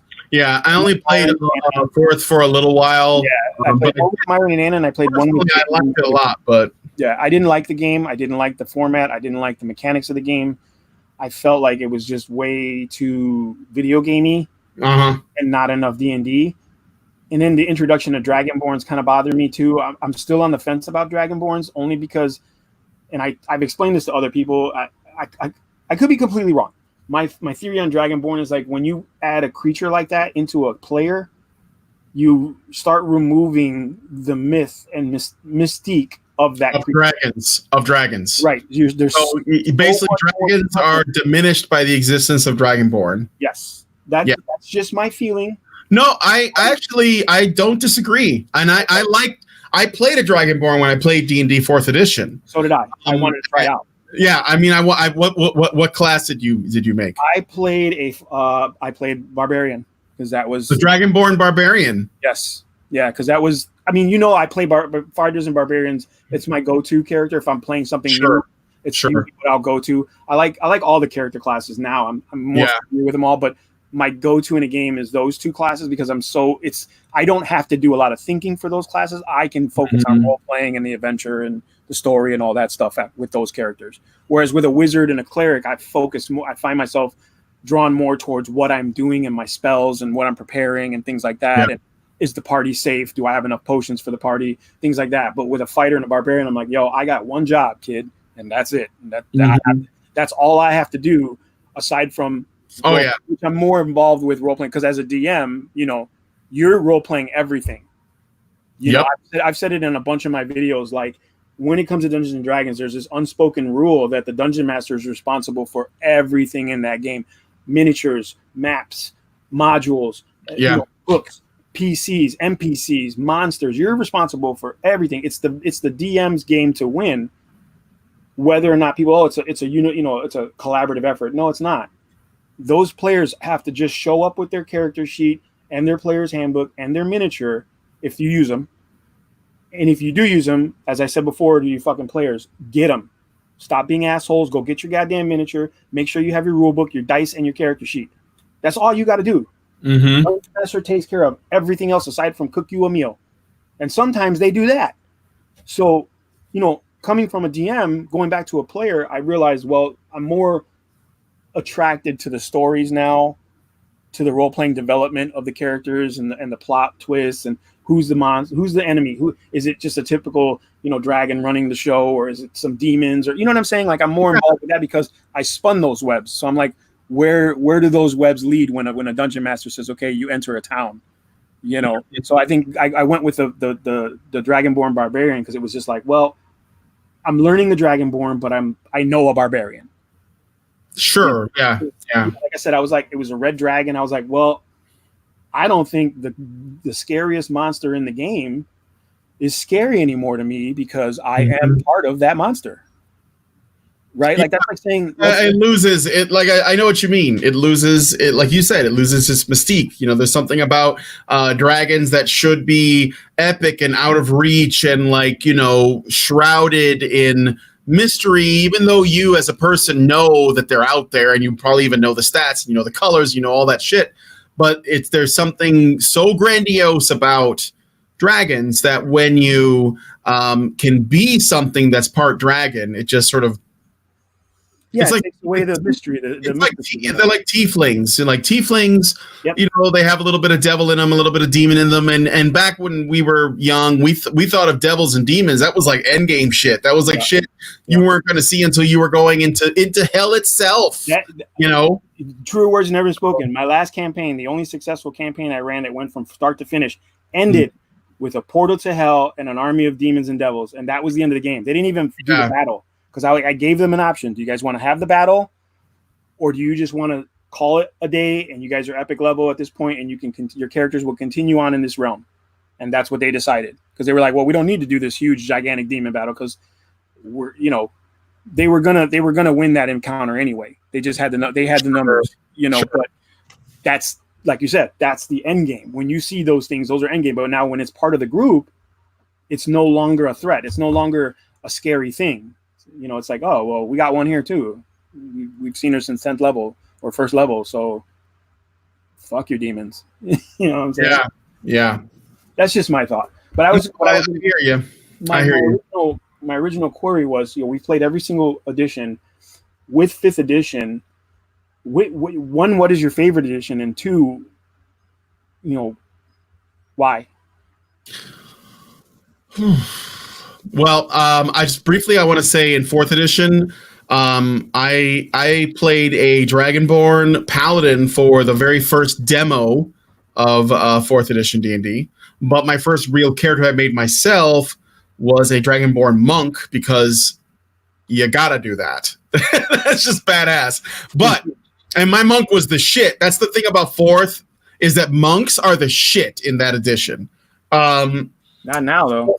Well, in 5th they're pretty good. They're still good, but the monk still it's not nearly as awful as it was in the older editions. So my favorite edition. Okay. Well, I got to explain a couple of things. One is 1st edition D&D, or what, as we called it, Advanced Dungeons and Dragons. I never played it, and no one I ever knew ever played it in the way that it was fully intended, with every bit of detail that Gary Gygax put into it.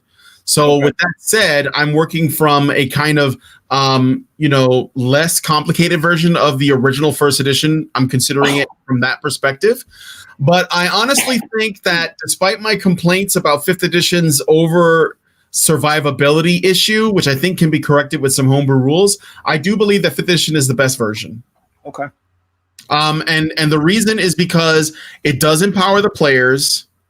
It does have it takes some of the best parts about 4th, which is, because I know that 4th is the thing that left a lot of people feeling awful, even though I liked 4th. I bet if 4th edition wasn't called D&D, but it was called something else, it'd be a big hit. I will say that. I think that's the main problem. If it was called, Pathfinder is the response to fourth. I actually don't like Pathfinder. I had the criticisms of Pathfinder that I had for 3.5. I call Pathfinder 3.75 because it is 3.75. I mean, it basically takes all of the stuff in 3.5 and it adds more and it overcomplicates things even further. And that was the issue that I had with 3.5 because it just added more and more layers of complexity, most of which can probably be solved easily. And that's the thing about fifth. So like I'm at the point now where when I run a game, I want things to move fast. I want people to like be able to make decisions and just do stuff. I don't want to worry about too many factors and make combat like drag on forever. Right. I mean, combat takes a long time in a tabletop game, no matter what, because you're working in turns with a bunch of people. Some of them they don't know what they want to do yet. They can't make up their mind. They have a shit ton of fucking questions, before they actually take a step. They want to ask a bunch of things because they don't want to make the wrong move and die suddenly because apparently I have a history of doing that, even though I don't, and they're just paranoid. You do.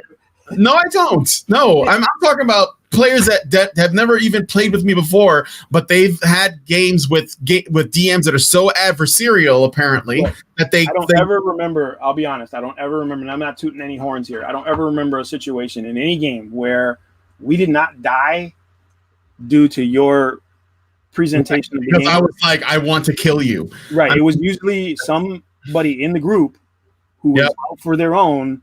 And you know who you are because I know who you are, and I'm not going to put you on blast, but you motherfuckers know exactly who you are. But it was always somebody out for themselves doing some backstabby shit, not just rogues, but doing some backstabby shit or some simple mistakes that cost the group time. And it was basically like, okay, game's over because nobody wants to go back to that shit.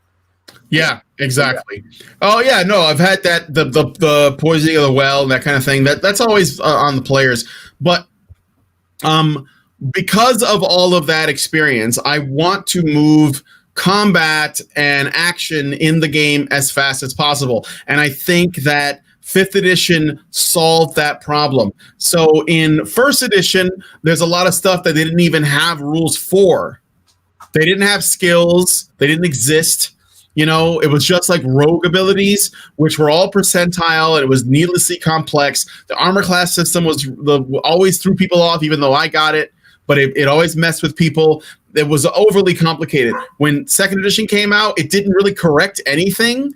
It just tried to streamline what was already there. But that's like polishing a turd. That's why 2nd edition, it had its issues. And then, even though there's stuff about 2nd edition that I really liked, especially the Al-Qadim setting, I love that. But the 2nd edition introduced kits and player books and stuff, the splat books, and it was all about like trying to sell more books, but the core of it was still really old and outdated and confusing for people.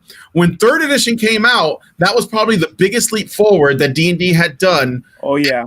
Including 5th now. That is the biggest leap forward as 3rd edition. It was huge. And 3rd edition is easily my second favorite system. They had addressed a ton of the problems, but they had other problems. The problems of prestige classes getting out of hand because there were too many of them and they didn't have a system to balance them. So some prestige classes were just outright broken. Other ones were just garbage. And you just didn't know until you went down that path or you made a character, like you made like play test characters of each prestige class, but they were constantly adding more. On top of that, they had this thing with the bonuses, like when you're attacking, like I get a plus for this, a plus for this, a plus for this. You had to figure out where all your bonuses are at. And that was, again, needlessly complex, right? Yeah. It was just like, it just confused the shit out of people. Attacks of opportunity, all that stuff, reach. Yeah. It just got so tactical. I think it was definitely a step in the right direction. It was. Like you said, 3.5 really took a leap forward from the previous editions where they were just kind of like band-aiding little things in the last editions. They weren't really, like you said, they weren't really fixing anything. They were just kind of band-aiding it, whereas 3.5 took a big jump forward in like progression. 3.0, you mean 3.0? 3.0, yeah. Yeah. 3.5 came out like what, the year after? It came out 2 years later, and 3.5 was a ripoff because they literally were releasing it, and they said, "Oh no, we promised you're not going to have to buy any more books. Just take this, and we'll convert everything over." Because I had bought a bunch of shit for 3.0, and then 3.5 started bringing out all the other books, and I'm like, no, I'm not buying any more books. Fuck y'all. It's funny because I didn't actually buy any books. I think I bought the 3.0. Yeah, I bought the 3.0 Player's Handbook, but then I bought the 3.5 everything. Like everything, the Player's Handbook, Monster Manual, Draconomicon, Book of Evil, everything. And I bought all the Forgotten Realms book, which I still have, because there was so much information. I stopped at the Prestige class books, you know, because I was like, okay, there's way too many Prestige classes. Like, and then the fact that you can multi-class too was like, oh man, this is just, it was just too much math. And I was telling the players all the time, I would discourage them from multi-classing, not because I didn't like it and I wanted to discourage creativity, but it was like, yo, you're going to have a hard fucking time keeping track of what you're doing. It's not me, you. When I start handing out experience points, you got to divvy that up. You're going to have a really hard time crawling at 3rd level when everybody's at 6th. It's just going to be that way. And you know, people got it. I was fortunate that the people that were playing with me pretty much got the idea. Although I did have a few like stalwart players who are like, I need to play a cleric fighter. I just need to. And I was like, hey, that's all right, whatever, dude. I mean, whatever, you know, but like it's ultimately the multi-classing stuff was like some kind of balance, but it was a problem because people would just multi-class for like 1 or 2 levels and get a whole bunch of shit and then like go and do something else. I hate when people do that, but you know, whatever, you can do it if you want to. But the 3.5 didn't address anything. It just made it more complex. And well, they did address something. What? They brought these in.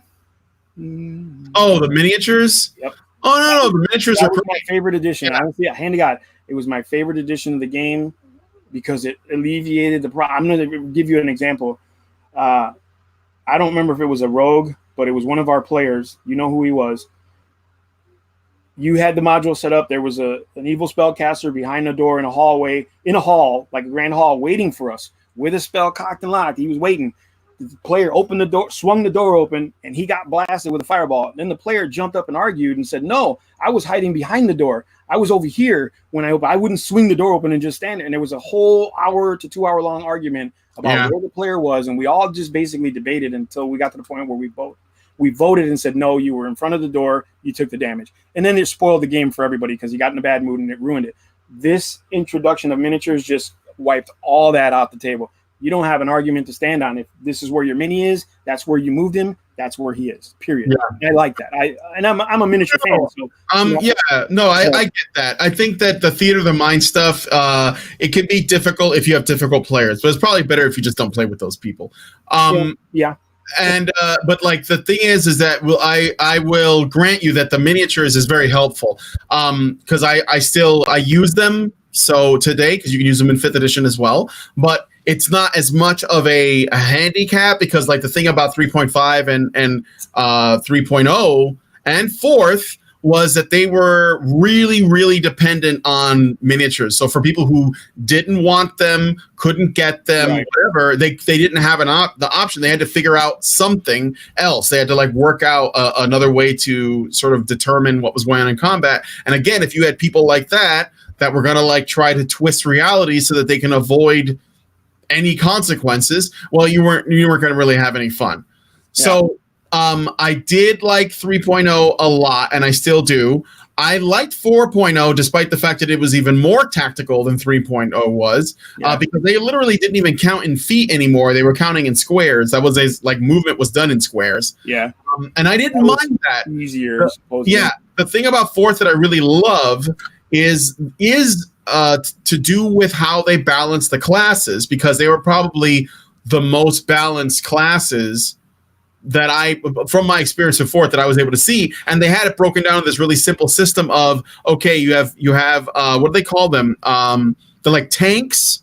So players that are good at soaking damage and defending and protecting people, which are like fighters and paladins. Then you have strikers, which are characters that are made to do damage, which were, barbarians and monks and rogues. And then you had, like healers and controllers. So they all had different jobs. And so based on that, you could arrange the classes into those jobs. And I think that was a really good system for figuring out balance. However, I can understand why people were not a fan of 4th because it did get really video gamey as a result. So it's sort of like it's a balancing act. And 5th solves. Oh, and also fourth does get pretty crazy with how long it takes to resolve actions later, because when you have a whole bunch of powers and you're like, oh, what power am I going to use? It could take a long time to resolve combat. Yeah. So when fifth came out, and I demoed it, I thought, okay, this is the basically the main selling point of fifth that makes it so good, and to me the best version of D&D so far, in terms of speed and efficiency and simplicity of getting into and learning the system, is the way that they handle advantage and disadvantage. That is the best thing about it. So yeah, I gotta say, I really like that whole process. Yeah. The two up, two down is just boom. That's it. Yeah. Like the whole thing before, it was like, okay, like literally, I think in third edition, it was like, I have the high ground, Anakin. I get a bonus, so yeah. Don't try it. Don't try it. Yeah, like I have a bonus for the high ground. I have a bonus because of my proficiency. I have a bonus because my lightsaber is plus this. I have this, and I'm a level so and so Jedi. And if you jump, I'm going to take off your legs. And he took all of it off. You had to have all of those. Yeah. Those factors added up to figure out what your bonus was. In this version, and then it was flanking and all that. But in 5th edition, it's just like, okay, you have, and the DM could just determine it. You have advantage. Well, what's my bonus? Don't worry about it. Roll 2 dice, take the better one. That's it. It's like you don't have to add up all the bonuses. I mean, there are still bonuses, but they've simplified it a lot more. Yeah, like they went to like 2 minus 2, and that's it. And then your advantage or disadvantage, and that's it. It's just advantage or disadvantage, and then when you add up your attack, and this is another thing that it really did well with 5th edition as well, is that every character has what's called a proficiency bonus, which basically is just affected by you going up levels, and that's just a flat number. So, like for example, my players right now, I think their proficiency bonus is +4, so they have a proficiency bonus of +4. That +4 adds to their attack bonus. No matter whether they're using ranged weapons or if they're using melee weapons, it adds to their skills that they're proficient in. So you don't put points in skills like you used to. No, I like that. It's just like, okay, these are the skills you have proficiency in, and we determine what you're proficient in based on your class, but also based on your background. So you get to do in my previous life I was a hermit, or I was a swimmer, or whatever. I was an aristocrat. I like that the backgrounds actually have a part to play in character development. I have not physically created a character yet, so I'm reading the Minds of Fendelver. I want to read the module before I play it because I have a issue with that. But I am definitely excited for running 5th. And I'm definitely excited. And people have been pushing me a long time now to run it and get it, run it. It's good. And I was like, old school mentality, like, no, I have 3.5 up the ass. Why would I run 5th? But I see that there's a value in it. And I bought the starter set, and I was like, you know what? This is actually really simple, really basic. Let's try it out. And I'm going to run a game soon for a couple people. And I'm going to actually run one for my son for the first time for his first D&D game. And hopefully it'll go well. And, maybe he'll become a new fan of D&D. But also, I'm going to have another group that I'm going to be running the game. It's up to you, so no pressure. You just got to make sure he's super entertained. Yeah. Oh, yeah. I know. I mean, his age group is like, you got to fucking. Yeah. I'm sure he'll enjoy it. I hope so. If he likes playing like action board games, like I don't know if you like a Wrath of a Chardalon or something, he'd probably like that even more. So. You know what? His favorite board game, I would have to say, is King of Tokyo. But he does he played Settlers of Catan. He likes that. We just played Disney Villainous for the second time, and he likes that too. That's a little bit tricky because every character is different, but whatever. I mean, he does like certain games. So I haven't really got him into miniature board games yet because, there's more involved. I do have some. And obviously I have 40K and Warhammer and all that other stuff. Time will tell. Sure. I'm really into Fortnite right now and video games. Yeah. That I'm not gonna push against it. I'm gonna work with it. I hear you. I definitely see the value in 5th edition, but I haven't played it. So when I play it, I'll give my full on. Sure. You know what I'm saying? As a player and as a GM. So like I was saying before, I think we were in the messaging. The 7th, I can do the 7th. Well, on the 7th, I'm not going to be running D&D. Okay. So I'm going to be, we just finished a really long adventure that was actually kind of painstaking, mostly for me because it wasn't a very good adventure. And I had to go in and manually change things, which is why I was telling you about that book I bought, The Yawning Portal. It's got adventures from all these other previous editions. And the one I ran was actually made for tournament play. And it was not intended for a regular group. And it was a huge dungeon with a bunch of small bullshit encounters. The whole thing is like you go in the next room and it's like 10 skeletons. And I'm like, these guys are level 9. Why are they fighting? What the fuck is up with this module? So I had to literally go in and be like, okay, I'm going to get rid of get all these bullshit skeletons out of here. I'm going to put in some good stuff, like fewer monsters that are stronger. And I'm also going to make this a lot shorter because we'll be doing this for fucking ever.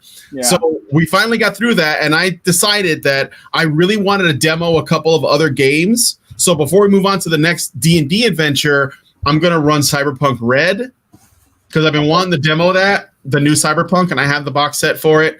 Yeah. And I also got this other game that I've been wanting to try. It's called Mothership. It's really independent, but it's really interesting. It's essentially a outer space horror game. Okay. It's an RPG. It's a tabletop game. Yeah, okay. Like Dead Space kind of theme? Alien, The Thing, Event Horizon. It's like stuff like that. So Event Horizon. Yeah, Event Horizon. Best movie you ever made. It's just up there. It's one of my favorite movies, and nobody here, like my wife hates that fucking movie, dude. She hates it, but I love it. I love Event Horizon. Actually, if Roland Emmerich was allowed to do it the way he wanted, it would have been even better. Oh, yeah. That he was going for the R rating and he wanted super violence, and it was so cut to shit by the time we got it. Mm-hmm. It is almost not a full movie. It's not a movie. There's a lot missing. That's why it goes kind of like into a bit into like weird kind of mainstream Hollywood action by the end, instead of like the more psychological stuff that he wanted to do. But I still really like Event Horizon. I still really like that movie. But it's essentially a space horror along the lines of those films, and I think that is a really interesting direction. And I've never run a horror game before, so I got Mothership for like $15, and I also have an adventure for it. And it looks good, so I want to try that. But on the 7th, I'm gonna do Cyberpunk on the 7th. Who's playing? Do we have characters already made, or?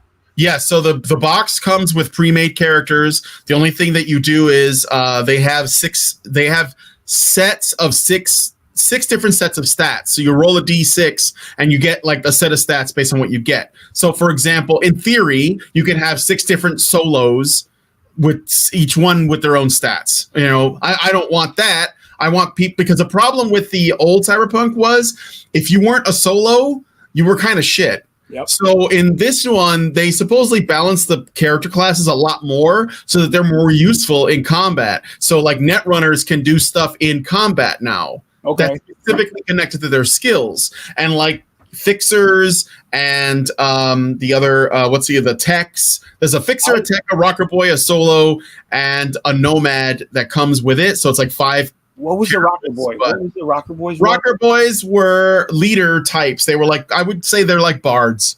Okay. But they were the leaders. They inspire people, with music, but not only music. A Rocker Boy could be a person who gives good speeches. It could be an evangelist. A Rocker Boy could be, an artist, like a Banksy type. It could be any number of things.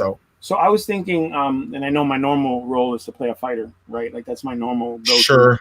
I was actually thinking maybe a Netrunner would be cool if nobody has one already.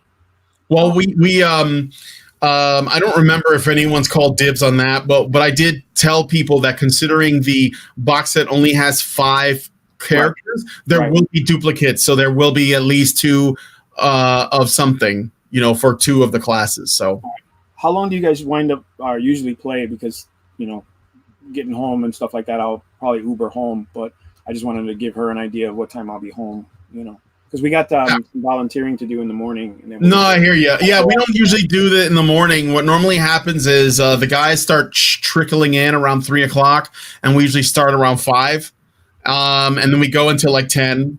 So My goal is to try to have it done by that time, like the whole adventure, because it's just like a quick and dirty one shot that introduces people to the world, and then it basically does an intro to sort of like lay out like the setting. Then you get a little bit of conflict, and then you resolve it, and you do it with the characters that you're given, so you can try all of the systems. Hold on a second. Is there a class? And I'm not sure if I'm thinking of Shadowrun or Cyberpunk. But is there like a Deckard class, like a private investigator cop type? Yeah. There in Cyberpunk there is the cop, and you could be, when the cop is a class, but they don't have that in the demo. But there is going to be a character. Okay. But there's also the med tech, which is basically like the medic, but that's not in there either. They don't have those two. Or the corporate, because that was another one. The corporate. I remember those guys. But yeah, those three are not in this set. There may have even been other ones that aren't in here, but they basically give you some of the basic ones you could jump right into, because I think cops weren't good for this specific adventure, and the corporate is not a good fit for the adventure either. So I think I would like to try a Netrunner. If not, I'll go with my go-to. There's solo fixer. Fixers are like mafia. Yeah. No, not mechanics. They're techs or mechanics. Fixers are more like mafia guys. Like they're they're make things happen. Yeah. They also can fight. They're like rogues, I guess. I got you. Okay. You could say. So anyhow, but yeah, so on the 7th, that's my plan. To do that and demo Cyberpunk, and then after it's over, I'll ask the guys if they want to demo Mothership, and then I'm going to go back to D&D, and we're going to do Against the Giants. Why I was asking about Giants, but would you be interested in streaming on the 7th? Or would it? I mean, like I've actually talked about this a lot, like I have with the guys, but I don't know how they feel about. They're being on the internet. Mm-hmm. So, and also I would need to figure out how exactly to go about doing that, because currently all of my web equipment is in this room, which is my office, not out in the place where we play. So, gotcha. But you know what? I would say tentatively, yes, I would. I mean, because I'm thinking like I could just bring my stuff. Because my stuff's all made. Oh, if you want to stream it to your channel, that's what. Just ask the guys. It's fine. Okay. All right. I know that the people who watch us, like my audience from Honey Badger Radio, if I told them that I was going to be streaming D&D, a lot of them would come over and watch. Oh, okay, nice. Or any tabletop game for that matter. Yeah, because I've been ever since I got the camera, and I've been wanting to live stream. I've been wanting to live stream since I started this channel, especially with the work and stuff like that, and doing the podcast.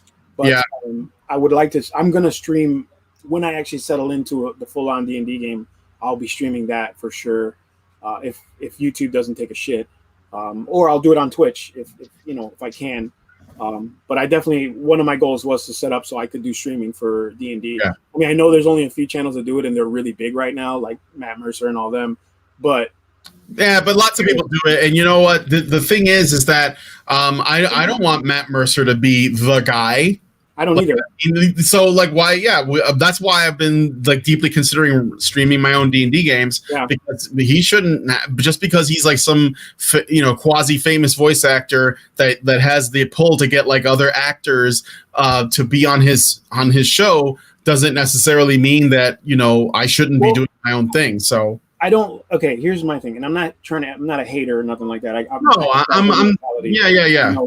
My thing is like, what they are presenting is great, right? It's great for the content, right? Like it's great for D&D because you're getting more people aware of it. You're getting more people out there to play it. But my problem is the presentation is not realistic. Their shit is. Yeah. Those are people they're their little studio and get their shit together. Yeah, they have like a lot of professional people, lighting and like with a lot of money, high-end shit. Yeah. Disposal. I don't want to see that. No. I want to see real games, real people playing a game by the means they have, like a rickety ass table like the one I got, and it's like overly crowded and everybody's sweating because the fucking temperature went up 10 degrees. and we're trying to like play, roll dice, move miniatures, and eat pizza at the same time. That's a real D&D game. Yeah. But yeah, no, I mean that sounds fine. I actually see now that it's 3:00, and I actually have to do a show in less than 2 hours. You got it, man. On my channel. It's the Nerdcast. I'm gonna talk about Star Wars, The Mandalorian. I'm gonna talk about Star Wars, the new game that EA put out, the Jedi Fallen Order, which I've actually really liked. And that's other news. At 5:00. My show's at 5, and I'm gonna do an after show for an hour. Why don't you take? I'm gonna go ahead and close up shop anyway because I went over my time. But why don't you go ahead and plug your channels and your affiliations so that my friends and my people who are watching me can know where you're coming from. And also, I put the link of our Discord. I see that. Engineers. If you're interested, Bri, I mean, definitely, you're more than welcome to join. It's a bunch of DMs across the country and across the globe, actually. Sure. That, they 3D print stuff. We're sharing information and content and supporting each other in that way, especially with YouTube channels. So go on ahead and, if you want, go on ahead and plug your stuff so people know where you're at and where they can find you. If you want to type in the stuff to your links for done. There you go. Yeah. So everybody who's watching, take a look, man. I mean, there's some really eye-opening conversations that happen on these channels. I've listened to a bunch of his streams, and he's a word assassin. So watch out. Don't go on there thinking you're gonna have a light chess game, because this man plays. No, well, thank you. I just try my best to articulate what I really feel, and I think that if more people spoke their mind, we would get a lot more. We would get a lot more done, and we get closer to truth. So I agree with you in the sense of speaking your mind, not speaking your heart. And there's a difference. And I know that sounds like negative because you should say what's in your heart. No, I think that you should say do not communicate emotionally. That's what I agree 100%. Communicate without emotion, you have already lost the battle. Yeah, you have to remain rational, and that's what I'm saying. Make the best arguments. Don't necessarily go out of your way to be well, you said emotionally manipulative. It's actually really people will generally go into an argument with the mentality that their job in that argument is to win. It's to win, exactly. Yes, opposed to listen, inform, and perhaps learn something. Because you might. It's just that's what I try to do. I've had people on my show that were very hostile. Yeah. But at the end of the day, it doesn't matter because there were some people that guy brought over that were kind of on the fence, or they were like, oh, let me see what this is about. And they may have been, had their mind changed by our conversation or just by seeing the way that the people treated me. Yeah. We're like, well, damn, this guy was kind of shitty. So, but I'll get you a link to, it's Badger live streams is where my live shows go up. That's where my Nerdcast is going to be going up at 5:00 Central Time. So in less than 2 hours.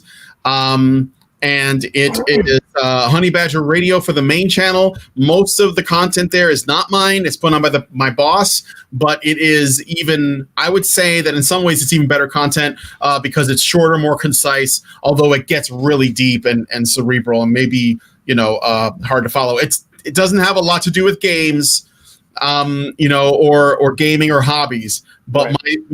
My channel does have, or Badger Live Streams does have a partial focus because, again, when we talk about these hobbies, we are talking about areas that men tend to occupy and dominate in, and not because they want to exclude anyone. It's just because that's just where they happen to go and that what they're attracted to. And there are people that are seeing that as a net negative, and they want to change it. It's just like the satanic panic, like I said before, except it's just being it's sort of like it's being reformatted for a different purpose by a different group of people with a different set of ideas. And my belief is that just because they're coming at this from another angle to change what we're doing and try to control our behavior does not mean that we should accept it. We should treat them the same way that we treat people who think that we're devil worshippers and,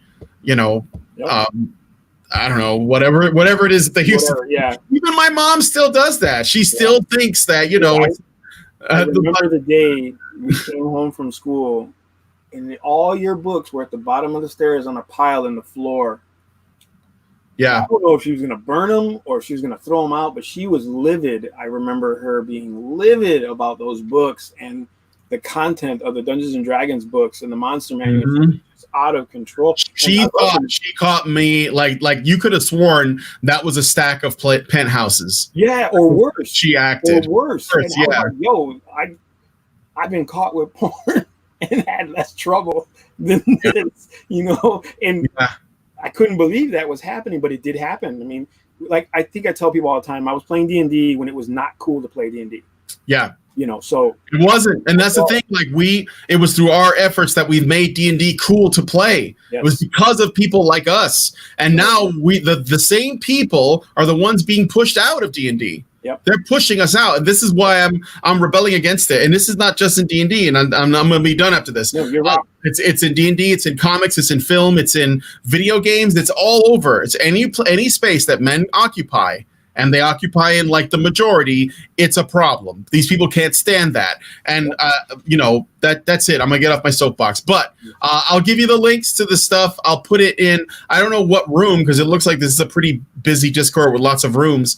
But I will put my stuff in there. There's a video, non-D&D video link. It's in there. I know it's crazy because we have a lot of stuff. But there's a non-D&D video link. Put it in there. For those of you who are on the Discord, if you guys join in on his conversation, you know, just let him know Zero sent you. That way he knows where you're coming from and you're not out of left field. And if you are out of left field, it's not my fault. I'm just sending you there. Hey, if you disagree with me, it's fine. Like I'm, you know, we can talk about it. For sure. So no worries. Okay. All right, man. Yeah, I'm going to get out of here. I got to set up my show. Thank you, bro. I appreciate you coming on, man. I really do. Good talk. I hope that we can hang out on the 7th. All right. Definitely. And if we get a chance to do this again, I'll let you know. Yeah, we can jump on here again. Yeah, just send me a message. I'll make time if I can. For sure. Thank you, man. All right. All right, everybody. We'll see you soon.